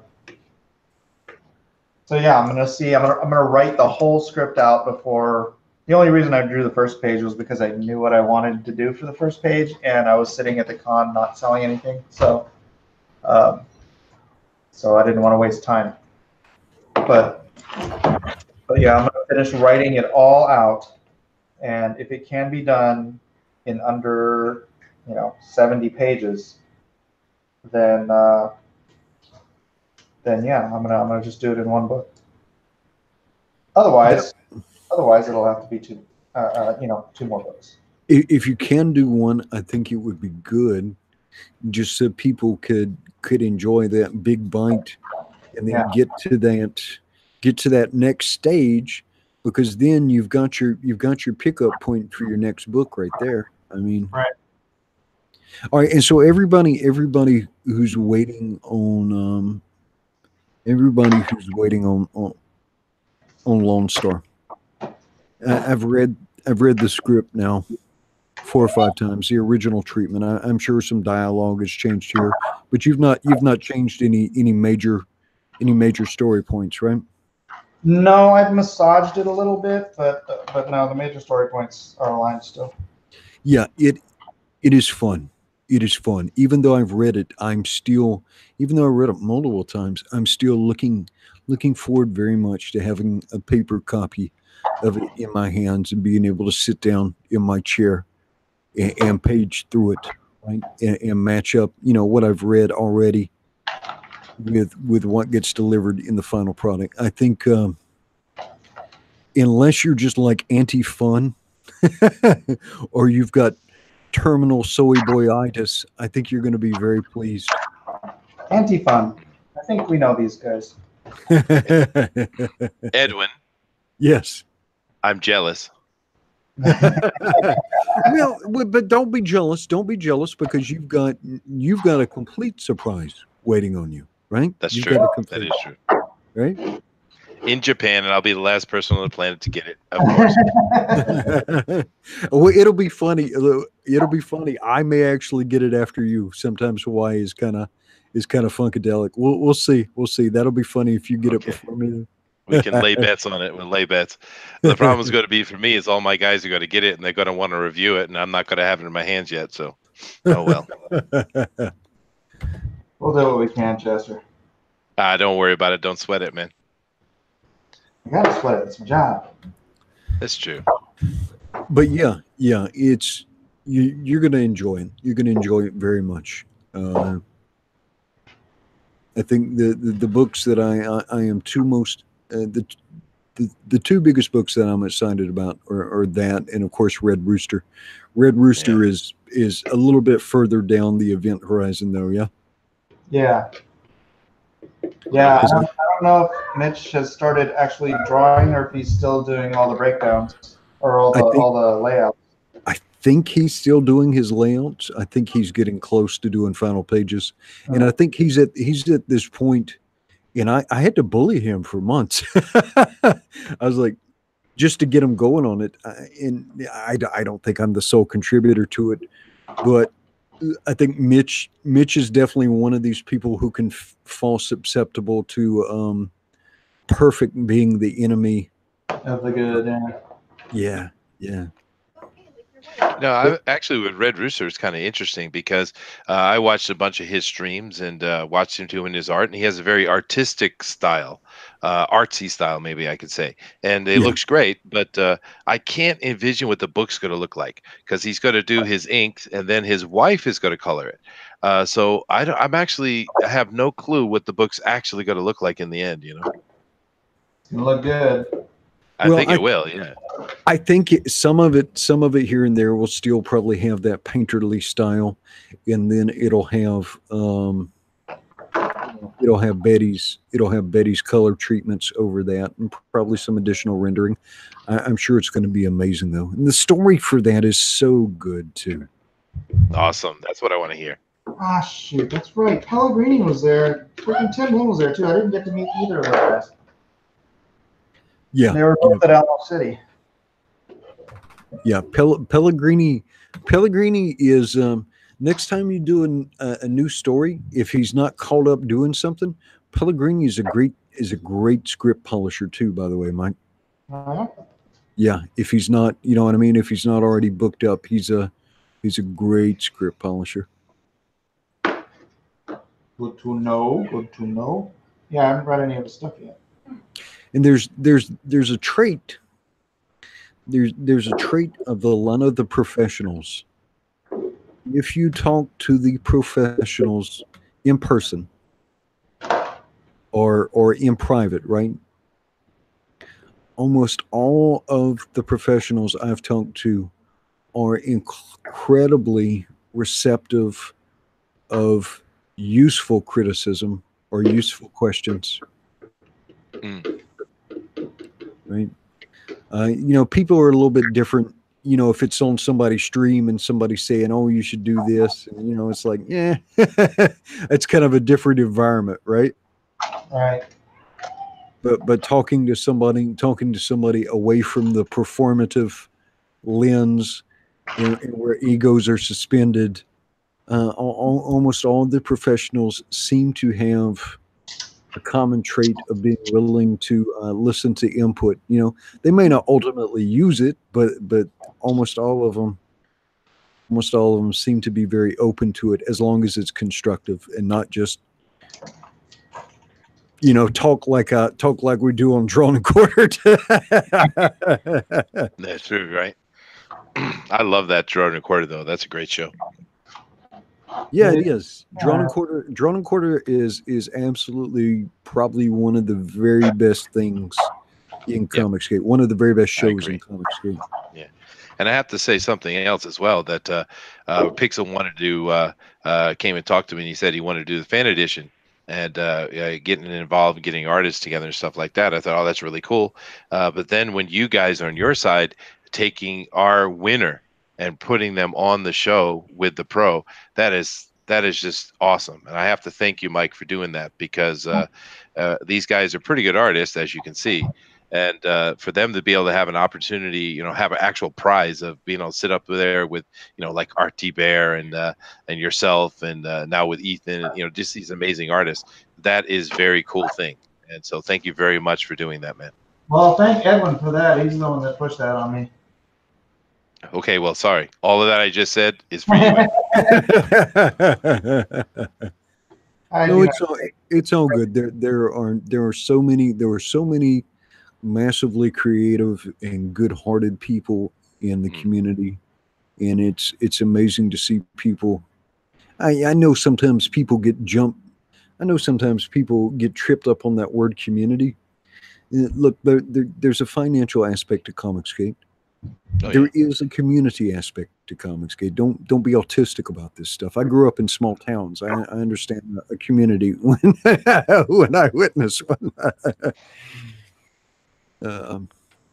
Hey, is Jake coming on tomorrow's Drawn and Quartered? Drawn and Quartered won't be until Thursday this week. Thursday this week. Okay. Yeah. And he is welcome to join. He has earned his spot. I felt so happy for that kid. He was beaming ear to ear, man. He was so happy to win that and excited to come meet you guys. I mean, yeah, I really felt really good for him. I'm happy he won. Yeah, I like Jacob. Yeah. He's a great artist too. Seems like a good family too. His father seems, his father seems like good people. Yeah. As far as I know. I've only met the first one, so. Oh, I see. His mom was real cool after we got off in the post show. Just sitting there talking to him, getting information like you have to, right? But his mom, I saw her kind of hiding on the side, and I said, "Hey, Mom, is that Mom? Come over here, Mom." So she came on, she put her face on, we chatted with, said hello. And but she was so proud and beaming. She had her camera, she was taking pictures of Jake and all the stuff going on. It was a very happy moment. I'm always happy when people win the fan edition, but that was just special, I think.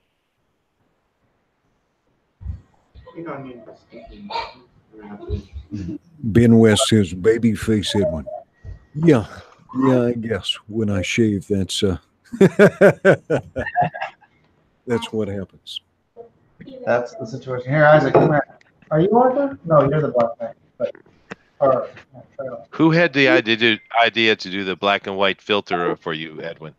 You know, I used to do when I used to make political videos. I used to do it like that too. And since I started using an external camera, I just went back to it.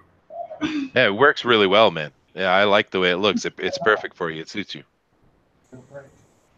He says, "I'm joining you from the year 1954.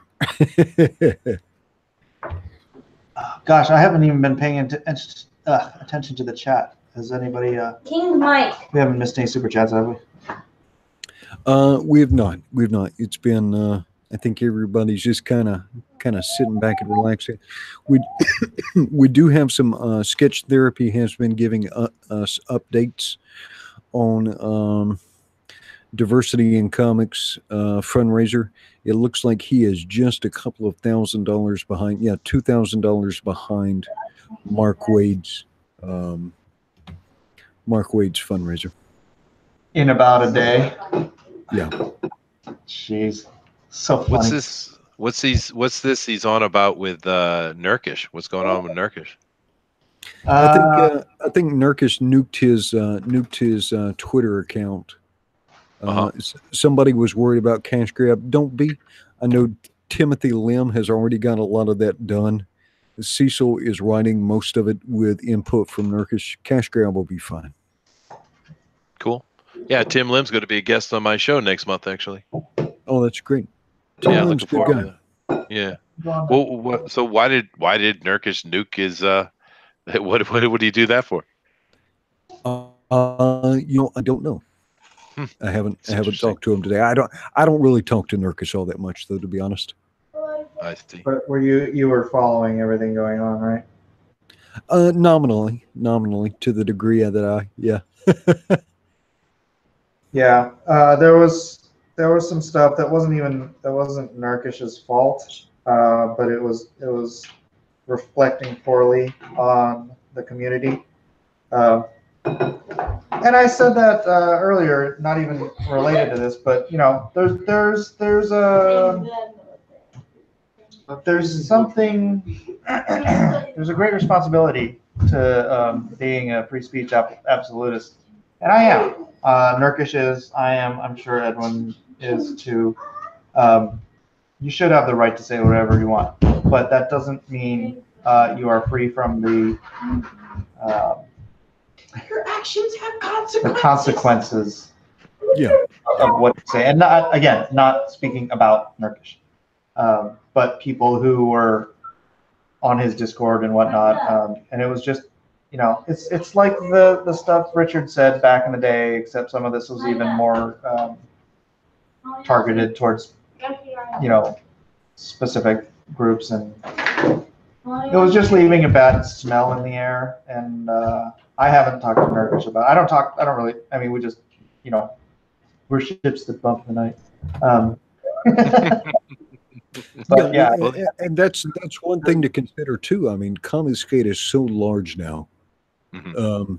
So people, we're all approximately in each other's orbit, but we're not necessarily talking to each other all that frequently and so forth. It's just so large now, which is fantastic. It is fantastic. It is. Yeah, but and then Nurkish is a bit of an edgelord too. So yeah. Yeah. But I think he's a good guy. Yeah. There are just people who will take any distasteful thing you say.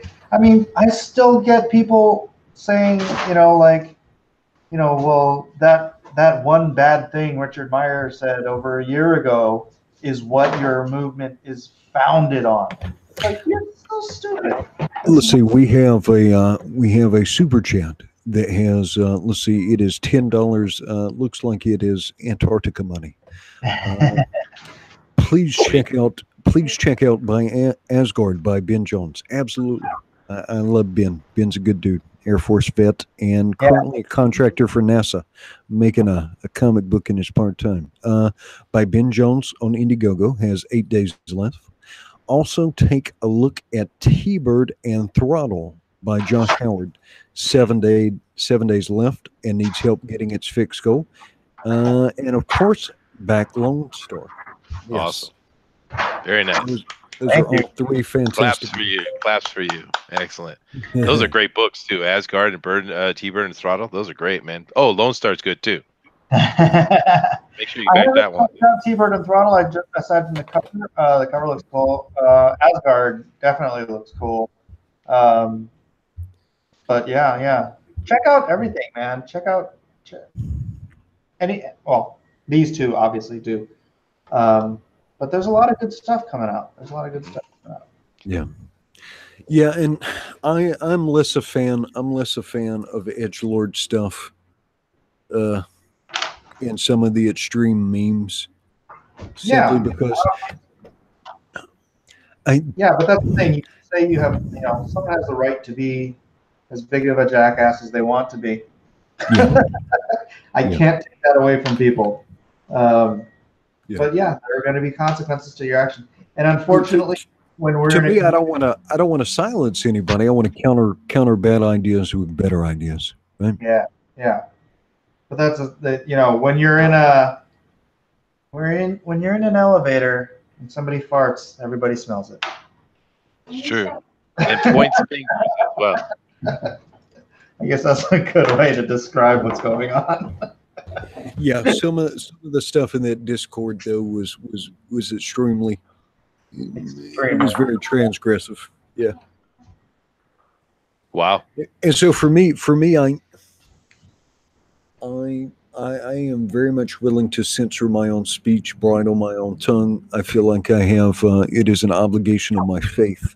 I don't feel like it's an optional thing. Like everything that passes across the front of my brain doesn't necessarily need to come to my tongue. Exactly. Oh, I censor my speech all the time, especially when Nasser's about. Did Nasser ever eat the butter, or is he still dancing around it? Not eat the butter. Nasser is a not butter eater. So He put a pat of butter on some corn and sent me a picture. Yeah, I saw that. He's like, no. Well, if he got some good butter, like if he got some Kerry Gold, he'd be surprised how easy it would be to just chow down on a big old hunk of butter. Now, if you're trying to chow down on some margarine or some kind of fake butter, yeah, I could see that. Yep. It always comes back to the butter when Ethan's involved. It's always the butter. How is what kind of diet are you eating in Japan, man? Are you eating local food or? Oh yeah, sure. I've been, like I said, I spent most of my adult life in Asia, but no, I eat what the locals eat. I live in a little fishing village, so a lot of fish, a lot of rice, umeboshi, pickles, tsukemono, sushi, sashimi, all that kind of stuff. Yeah, sure. Yep. Yeah, and it's done well because when I was in America, I was a little bit of a thick boy, but I'm over here now, and I'm pretty fit now. I still got a little bit of a gut, but that's just love, man. That's just love. Are you a natto man? Are you a natto man? Oh God, no. He's got to be a natto man. That stuff is foul, man. Man. Actually, what I say to the Japanese when they ask me about natto and stuff, I say, natto iranai, honto ne doku desu ne, honto iranai, wanatachi wa okashi ne, baka bakayaro, I say like. And basically what I'm just saying is that natto is poison. How dare you guys eat? You're a bunch of crazy people. Natto is the most horrible looking stuff in the world. Stupid, not crazy. Yeah. Now, one thing I will say with like some of the memes and some of the transgressive speech is most of that stuff only appeals to a very limited sector of people. Now, the people who are entertained by it will love it, but it excludes about 80% of the population. I'd say more than that. Yeah. Well, however, most of that stuff, though, the edgelord type of stuff, the really transgressive memes, just a lot of people have a visceral reaction to it, and so it's just stuff you can't even explain to people, and it's not worth trying. The problem is, and this is something the pros should understand too, is like a lot of YouTubers and a lot of Comicsgate people, like pundits, have been in the position with, we will get assailed by what other people say. Yeah. That's true. That is all true. the time. And that's why I don't. Yeah, go ahead. Go ahead. No, that's why I don't let it on my channel, man. I don't Yeah. let any of that nonsense on my channel at all. Mike doesn't either. I mean, we don't need it. Make it available for everyone. We want everyone to come enjoy it. We don't want to limit it. That's ridiculous. Sorry about that. Yeah, no worries. No worries. Yeah, I'm kind of the same way. Let's see, P Money, $2.79. That must be Czechoslovakian money. No, it's Canadian money. Bigfoot Bill just added new stretch goals. Check it. While we were talking? Apparently. I thought he was done. I didn't know he could add stretch goals after the fact. That's interesting. Oh, in the store. Well, you can, because a stretch goal isn't actually, it's not a tier or anything. It's just something he's going to add in. That makes sense. Yeah, and I just added, I hit 100,000, so I'm doing that Christmas card. I did that video of today. Oh yeah, that's right. Gary did a Christmas card too, or a calendar page. I'm not sure which. Yeah, it's beautiful. That copycat. Well, actually, I think you copied him, to be honest with you. I don't think so, man. I may have done mine today, but I announced mine like before I hit 6 figures. Oh, okay. Well, then there you go. We'll blame Gary. He's not here to defend himself, so Gary's fault. Gary's art style really leans itself well toward Christmas holiday stuff, anyway. Yeah. Dang it, dude, you are like dropping hair all over the table. He's using some of my old hair to make a mustache for this thing. Wow. So I took. When did I stream? Was it Sunday night I streamed or Saturday night I streamed? I forget what night I streamed. I think it was Saturday. Saturday, and I just spent the whole night. I read through about Psalm 17, and then I read Psalms 34.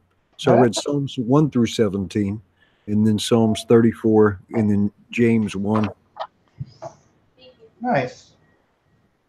Yeah, I may eventually go and just record all of the Psalms, and not do them live, and then just post them up like that. But I was trying to think of something that would be appropriate and something that wasn't. It seemed like with everything that happened Saturday, it seemed like the Psalms were very appropriate, right? Because the Psalms kind of bridge the old covenant and the new covenant. Mm.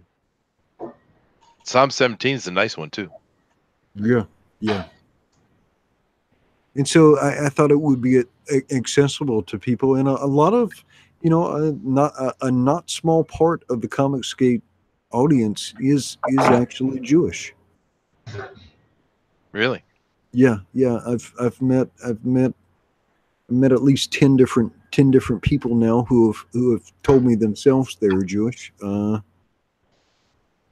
And so I never take anything for granted. We're a very diverse crew. We're a very diverse crew. That's right.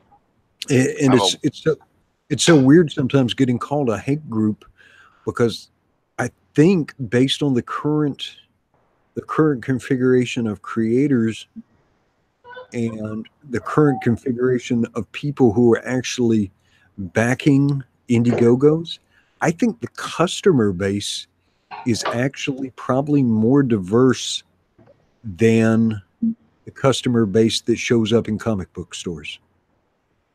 I wouldn't doubt it. It's all 40-year-old men. White. Yeah. I think. Well, yeah. So the last hard numbers I saw that came from like BookScan and some other numbers from 2000, I think it was 2016.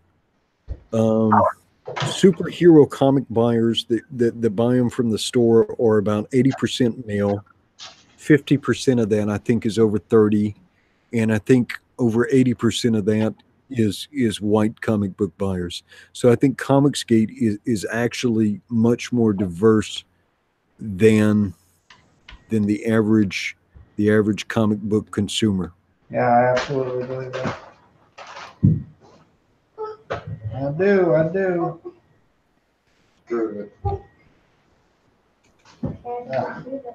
It's interesting, the Psalms that you chose. They are quite appropriate for what we deal with on a day-to-day basis.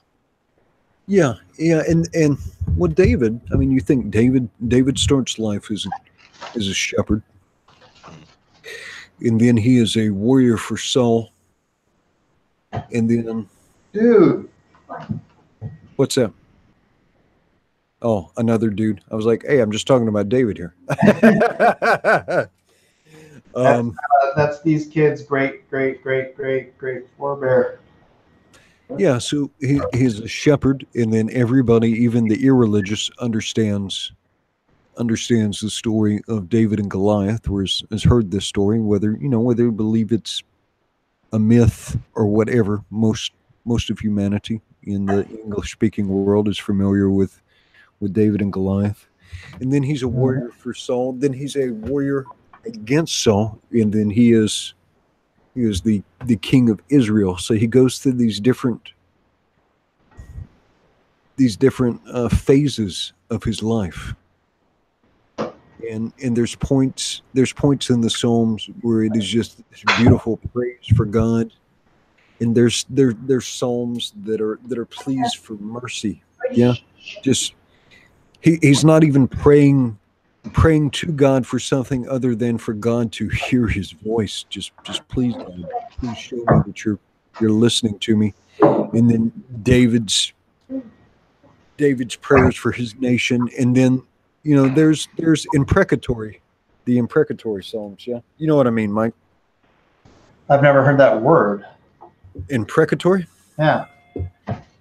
This is where David is praying for ruination on enemies, asking for God's direct hand to. Yeah, I've never heard that word. Imprecatory Psalms. It's a reference directly to the Hebrew Bible. Yeah. I guess I'll have to look that up. It means like to say bad things. I don't know, like blaspheme or something like that. Well, imprecatory is praying for judgment, calamity, or curses upon one's enemies. There you go. Yeah. Yeah, so there's all kinds of psalms, all kinds of good stuff. There's beautiful praise. There's prayers for mercy, and there's prayers for smash my enemies. There absolutely are. Yeah. Jack Jones, we just had the pleasure some 5 weeks ago of Professor Kevin McDonald and Dr. Sunic visiting us down here. Great intellectuals. I have read Dr. Kevin McDonald's books. Interesting point that a lot of people don't realize. Kevin McDonald wrote about Judaism as sort of an evolutionary survival mechanism. What? A lot of Kevin McDonald's ideas actually come from a Jewish academic, though. This is social identity theory. Go look it up. It is Henri Taifel. He was essentially a Holocaust survivor.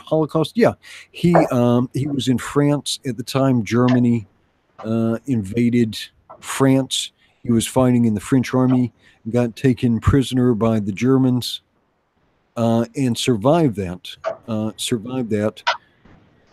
And after it, he wanted to look at group dynamics. So this guy's name is Henri Taifel. You can look it up. It's called Social Identity Theory.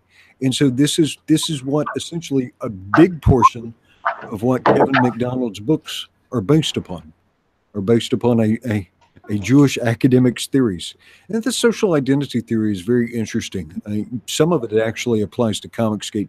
He did these things called minimal group experiments, where he tried to find the minimal criteria that would allow a group to find. And it was done by simple things like a painting that somebody liked, or other little. He did all these minimal group experiments with British school kids. Kind of interesting stuff. But part of it goes into the things that a group can be formed around. But social identity theory also talks about like in-group bias and out-group bias. And there's a point, and we can see it with Comicsgate and anti-Comicsgate, where everybody we like is great, and everybody who's against Comicsgate now gets imbued or invested with all these different negative characteristics. But you can see it at play. But yeah, so Kevin McDonald, who his first book I think got academic praise. His other books got less academic praise and a lot of criticism. A lot of his work was actually based on the academic research of a Jewish academic named Henri Taifel. Just a little nugget for you there, Jack Jones. Now, Edwin, I know that Dr. Sunic does a lot of speaking on communism. Do you know anything else about him? I don't know a lot about Tom Sunic. I just don't. Kevin McDonald is associated with the what is it called? The Occidental Observer. I think, is that his website? His stuff is kind of, some people call it anti-Semitism, some people call it other stuff, but he's kind of loosely affiliated with white nationalists. or white separatism. That's no bueno. Yeah. Where is it? Well, and it's kind of look, if we were talking Poland or Hungary or Russia, well, no, even Russia doesn't make sense because of where Russia's at. But say you're talking about like Ireland, where you've got like one group of people, they're a very small group of people, and they want to stay Irish. Okay, I get it. You're talking about Poland, Hungary. Okay, I get it. You're talking about the United States of America. Well, you've got 150 million people who are not white. And so even if you're a horrible racist, you just flat out hate other races, to think that you could ever unwind America, right? And create some sort of racial segregation in America and like repatriate people, it would cause so much death that you would be responsible for the deaths of tens of millions of white people. So even if you're the most wackadoodle white supremacist who just hates everybody else in the world who even has a drop of melanin in them or any other pigment than vanilla, trying to realize whatever nightmare scenario you have in your brain would result in more dead white folk than World War II. And so probably not a good idea unless you just... you got to break a few eggs if you want to make an omelet. What? Jeez, to protect the white population, we will kill half the white population. Now that's the reason I brought up Dr. Sunik, actually, because what I know of Dr. Sunik is he's pretty anti-Semitic, actually. Is he? I've not done that much research on him. Yeah. We have a $5 super chat, and that must be Argentinian money. A for Argentina from Tomb. He says, only 1 hour left. Gusto. Is it Gusto or Gusto? Gusto. Since it's Junior Ruiz, we're going to assume that it is Gusto. Early to rise. Mucho. Junior Ruiz on Indiegogo. He is fulfilling. So let's help ease the burden. Mucho. Nice. But I do think that we do need an American, and I understand we got an international audience right now. I think we do need an American nationalism, and I don't mean an ethno-nationalism or anything like that. We need something where we have this common set of well-articulated values that are decoupled from politics, so they can't be hijacked by any particular political party, right? And they need to be inculcated in people, particularly in the educational system. And we need this emphasis now when we see each other, even if we disagree with each other, as fellow countrymen and worthy of respect, dignity, and all the freedoms of and freedoms from guaranteed in our Constitution. Yeah, I was just saying, I had friends on Facebook and stuff who were just decrying Trump for saying he's a nationalist, and I just posted the definition of nationalist, and I'm like, if you're the president of the United States and you're not a nationalist, you're a traitor. Yep. So your job as president is to put America first. And besides, we already have that symbol you're talking about, Edwin. It's called Superman, truth, justice, and the American way. Oh, no, they got rid of the American way part, and Superman's no longer. I'm not. I refuse. I'm I sorry. will fight them to the end for that. That is what DC said. Jack Jones says, please do not give me the anti-Semitic spiel. Here's the easy spiel. We address bad behaviors, right? Yeah. And bad behaviors can be decoupled from race, and we can address bad behaviors on an individual basis. right? Most people that have like some of these ideas don't even know these people. All they know is stereotypes. All they know is outliers, right?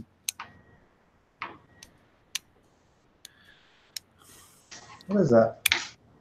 Oh, sorry, I was clicking my pen. I was just thinking the problem, the reason people get freaked out by nationalist is because we've allowed either neo-fascist or the alt-right in recent years to define what nationalism means, right? Or we've allowed Marxists to define what nationalism means. Well, I And- think the problem is And that 80% of sane Americans should define it for ourselves and embrace it. the thing is, it seems to be an ongoing theme with these psycho NPC morons. Is they're just not good with adjectives. They think illegal immigrant is the same as immigrant. They think white nationalist is the same as nationalist. They think, it's like you Well, Mark, you can't or Mike, delineate anything with these people because they don't understand it. well, no, they do, Mike. But revolution is an intrinsic part of Marxism, Right. and most of these people have embraced or been fed Marxism, and this is the point. This is the point. The point is to destabilize, demoralize, and create conflicts along fracture points of race and class and creed, so that the existing government and the existing social structure can be replaced by a Marxist or a communistic social structure. Yeah. Right? Yep. It's not a bug, it's a feature. Most of these people don't even understand that. They're just useful idiots. I mean, you have people in leadership position who are teaching, in academia and media or wherever. But man, they're just a bunch of useful idiot, blind sheep, or lemmings, more accurately, following their leaders off the cliff. They don't even know what you're talking about. They wouldn't have a clue what you're explaining to them, even though it is exactly what they're doing. Yeah, unfortunately, the track that the Democratic Party is going down is, in my opinion, far more dangerous than it used to be. You have Democrats, Republicans. As long as I've been paying attention to those things, but these days they're really, really, really pushing the socialist agenda, and I don't understand why they would be doing this, particularly knowing the results that will come from that. Well, yeah, I think they expect to be in power, so they don't care. Yeah.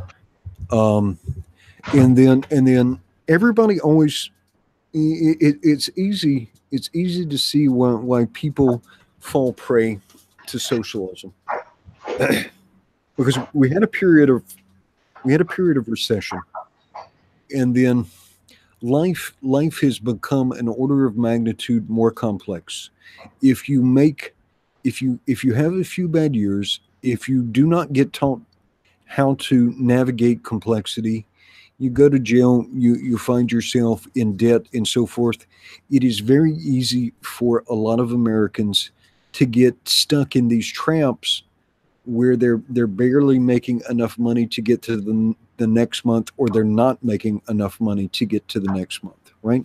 And Right. so they're living on a very thin edge, right?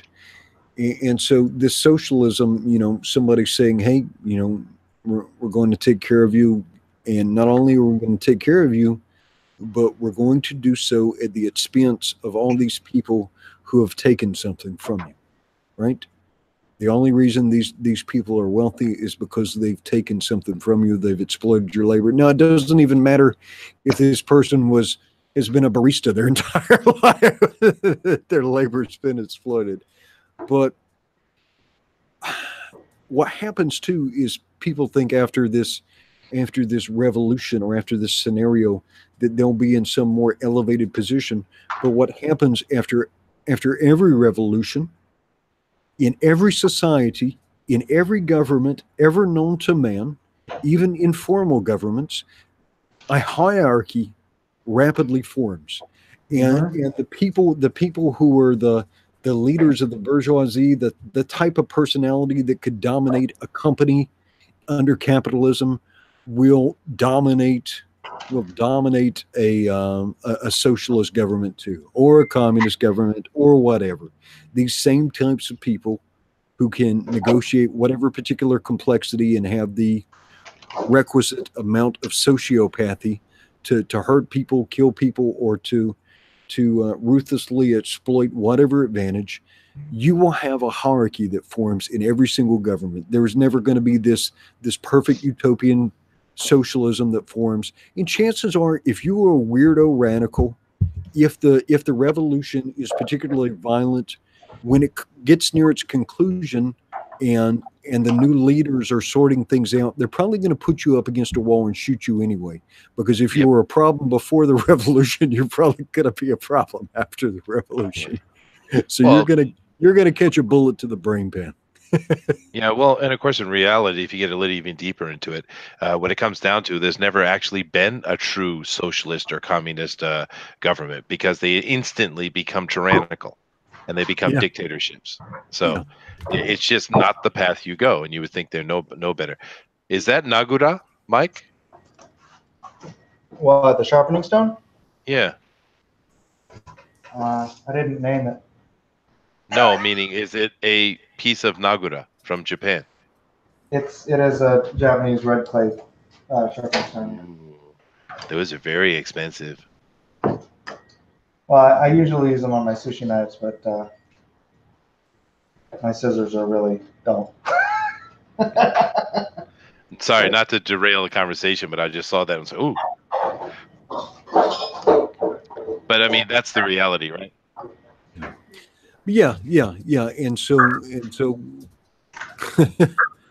socialism or communism or any of the Marxist variants is so prone to malfunction that even though so many countries have tried it, and it has always ended in suffering, misery, blood, death, and starvation, we've never had true communism.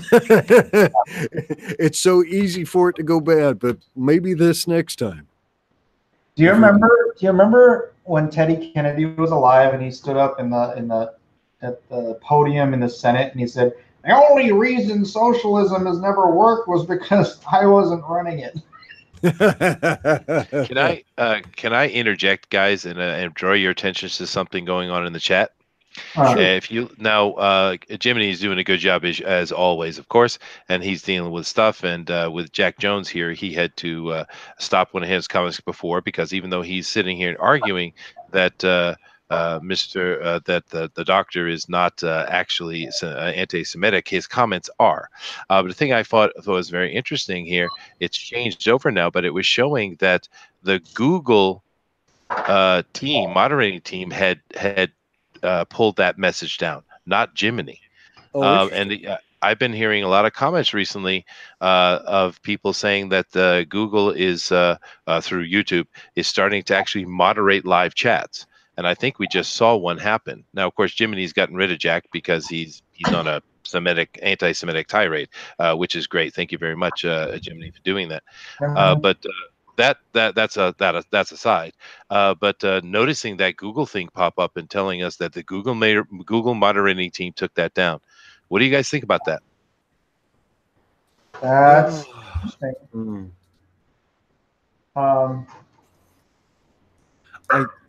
I don't much care for that. I don't much care for that. Neither do I. And I've been hearing about people talking about this happening. I haven't seen it yet. That's the first time I've seen it. However, I will say, on the eve of a synagogue shooting, it's, what are we, 48 hours past it? Past what? The synagogue shooting. Oh. Yeah. That's probably it. That's the part, right? Yeah. But yeah, we're less than 48 hours past the most deadly attack on Jewish people in the United States on American soil. Mhm. And if you think that's particularly the time to argue that, you know, a group of people has special privileges, or argue Israel versus Palestinians and so forth, it is not unlike the same tone deafness with Nancy Pelosi trying to make political hay for like common sense gun control, right? I've noticed. Look, if you really are if you really are a white supremacist, go be a white supremacist. And what I mean by that is improve yourself. make yourself supreme, not in word, but in deed, in actuality. Get your family in order, rather than spending days and hours reading critical theory books and memorizing the German divisions, and reading all this stuff off of 4chan. Why don't you get your 401k straightened out? Get your community straightened out. If your neighbors are addicted to Vicodin, if your white neighbors are addicted to Vicodin, why don't you help them intervene? Go pick up some trash, right? If you want to be supreme, then show your supremacy. Right? There's how many Jewish Americans are there? Like 6 million, maybe? yeah, it's not a lot. Right. Okay. Yeah. And so if you want to be supreme, go out, compete them, and go help your neighbor. You've read and this particular commenter said he had read Kevin McDonald's books. Well, one of Kevin McDonald's theses is that Jews show a very strong in-group preference, right, and actually help each other. So rather than coming on YouTube and rattling off various theories and stuff, these people that you feel are disadvantaged, why don't you go advantage them? Unite with the people in your community and help them do something good. And nobody will stop you from doing good works, I promise. You know, and another thing to add to that, Edwin, and you probably have experience with this as well, but I mean, I've traveled all over the world. My saxophone took me to all kinds of countries. I've been all over, and I've met all kinds of people. And you know, the one thing I kept finding as all these different countries I went and these different people I met, you know what I found out? They're all the same. Yeah, they're no different. About 80% of our behavior is similar. Yep. You know, everybody eats for the most part, at least throughout the Western lands. People love their families, and in the Eastern lands, they love their families too. There is this, the range of human behavior is much more narrow than people think it is. Yeah. Oh yeah. Now, sometimes those small differences can matter. Sometimes those small differences can matter. What people want is, you know, if you want socialism and I want to continue to be a republic, a democratic republic, then we probably have an irreconcilable, you know, that's kind of hard to compromise on. Well, yeah, the political leanings, but the point is, in every country they'll have those same arguments, right? I mean, like one of the things from here living in this place that I live, I find it's extremely similar to the New England town I grew up in. I mean, I'm in Japan, right? But yet it's incredibly similar to my hometown. The only difference is really the language and a couple of festivals, and that's about it. I mean, it's really very interesting how similar people are. Yeah, I found some of the same stuff with like where I grew up in the small town South.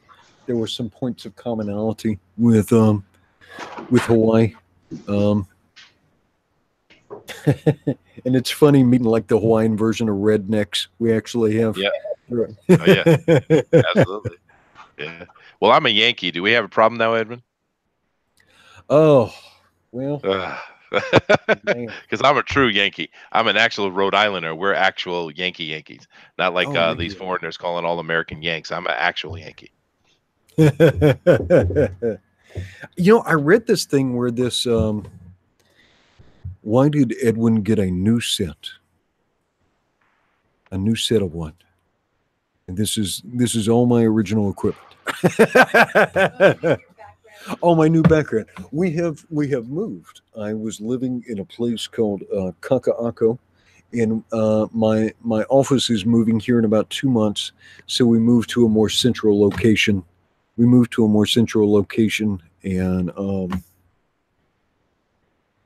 And so now I'm in a different place. Edwin couldn't afford color anymore. Yep, it's all black and white now. Edwin ended up moving where I used to live. Oh, really? Yeah. I spent most of my time in Hawaii living in downtown Chinatown, actually. Oh, yeah? Were you in one of the lofts or? Oh, no, I ran the, like I said, I was mutual housing, and I was supposed to be in charge of the Kikaliki courtyards there in downtown. But they brought me on because I speak Japanese, I speak Chinese, and they've been having a hard time for a long time with Jeremy Harris there, Mayor Harris, dealing with Chinatown, let's call them elders. And they couldn't communicate with them. So they put me in there to try to make a bridge, and I did eventually, and we cleaned it up. We got a lot done down there. That police substation and all those cameras and the and all those things that have been done down in the downtown. I did that. Cool. With working with the elder council over there in Chinatown. But it's odd because I was supposed to be in charge of that, but they were having so much trouble with people on other islands. I ended up having to fly to all the other islands and solve problems. So I was on the plane half the time. That's cool. Yeah. Let's see. Jarakin says, sketch therapy. There are many parts of the actual definition. We are both a democratic republic and a constitutional republic. We are a republic. We are a republic. We are a republic by design. If you could. Jiminy Cricket, I thought U.S. had free speech. By the way, where was I anti-Semitic or anti-Semitic? The U.S. does have free speech. We are currently inside Mike Miller's extended house, right? So you're not here inside Blacklist Universe. You are not inside the greater sphere of the United States. We are here at the goodwill and pleasure of Mike Miller, and so while we're inside his environs, his demesnes, inside his metaphorical castle, then we will abide by the rules of speech that he's chosen to impose upon this forum, or you'll be cordially invited to find other places to enjoy. Yeah, hopefully those rules work out for you. If they don't, that's fine too. You have free will and agency either way. You could always go to Discord. Yep. Always the Discord, or worse, Twitter. No, because in Twitter you can get banned. People report you, and you can get your account shut down. That's true. That is true. Yeah. We did note that it looked like YouTube directly removed one of your comments, and we don't approve of that. But if Mike's duly authorized and deputized representatives, the wielders of the wrench in his chat, feel like you've said something that isn't consistent with the rules that Mr. Miller has established with the chat, then your comments might get removed. Yeah, I mean, just be cool, man. Yep. That's not too much to ask, I don't think. Yeah. I know there's a lot of places on YouTube, a lot of channels you can go and get your rip snorting, fighting, and arguing and whatever you want to do. But I try to make my place a place that people can come and chill. Yeah, man. This is the Aloha 3 hours. This is correct. This is correct. Having a hard time cutting through this stuff. So who was having a hard time in chat? In your chat? Yeah. Oh, it's this Jack fellow, and you know he's that's the one that got Jack Jones. He's the one who got hit by the Google moderator. Oh, okay. Yeah, which I'm sure it's not a person. I'm sure it's actually an algorithm of some kind, because he was saying the word Jew or Jewish over and over and over again in probably not the most appropriate way, and they probably have an algorithm that is paying attention to that. And of course, as Edwin had said, seeing as the synagogue happened just 2 days ago, they're probably extra attentive. Yeah. Yeah, I can't fault them for that either. I mean, you know, my wife and kids are Jewish, so I'm a little sensitive to the topic. Yeah, just be nice, man. Don't point fingers at people who don't deserve fingers being pointed at. How about that? Yeah. Oh, there's that most awesome name ever, Edwin. I love this guy's name. Watermelon platypus. Yeah, baby. Watermelon platypus. Wow, it is 8:41 here. I better get out of here. I've got to get up early. All righty. Well, I'm not doing anything terribly interesting anymore, so I think I'll wrap this up. Edwin, you want to bow us out? Yeah. Well, can I get, before you do that, Edwin, can I get one more plug for the fundraiser, please? Yeah, plug away. Just everyone remember that the Comics Titans fundraiser, if you go on Facebook and find that, and if Jiminy, if you can dig that link up, please do. The Comics Titan fundraiser that is being done by Pope Fire and Eric Nienoltowski is coming to a close here on Halloween night. We're going to be doing the raffle on our Halloween special on Fanspeak. Come over and join us for that. But more importantly, go over there and support what they're doing. They are raising money, and they're already starting to put the money out. It's really nice. You get a raffle ticket for $3. You get 2 raffle tickets for $5, and the prizes they have are really great. You have like comic books, a lot of things donated by pros and other things like that. Please get involved in it. It's a really good cause, and it's a lot of fun too. And of course, then also come on the Halloween show and check us out and win your prizes. Thank you very much, Edwin. All right. So it has been a week of tragedy and sorrow for many people. Incredibly crazy time in the United States, and people want to find all sorts of reasons to turn at each other, right? Whether it be political difference, economic difference, these points of minutia. It is too easy. It is too easy these days to find a reason to separate yourself out and to hate your neighbor and say, this group is different than us. And there are people who will come among your midst and try and stoke up non-productive controversy, right? And even these people, as we observed, try to find a moment of patience for them. Trying to find a moment of patience for them. Trying to find a soft word. Trying to find a soft word for the angry man. Protect yourself, right? Protect yourself and your family, but show as much charity to the people around you as you can. Even if they're saying things that you find reprehensible. We've observed that as people are isolated and disconnected from the people around them, and they're cut off. They're cut off from any human sympathy, any human empathy, that they can make themselves monsters and view the people around them as less than human. And so at all times and all ways, strive to be better. Strive to be better than what you receive, right? Some of us, as we can, if we can, need to be points of light, right? Need to be points of light that illuminate the darkness around us, right?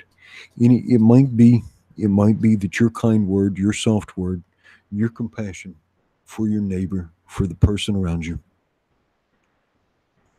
makes an incredible difference in that person's life, right?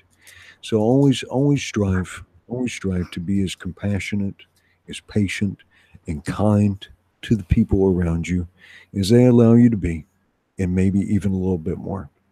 Until we meet again, I wish you a good night and aloha. Thanks everybody for being here. I know it was kind of a weird night. Not my usual fare. Thanks Chester for showing up. Thanks for promoting the fundraiser, the charity raffle. My brain farted. Yeah, Edwin, get Tug on here if you can. And yeah. Let's talk some stuff. All right. Well, Lone Star Squadron, thanks for being here, and you are dismissed. Aloha, everybody. Mahalo.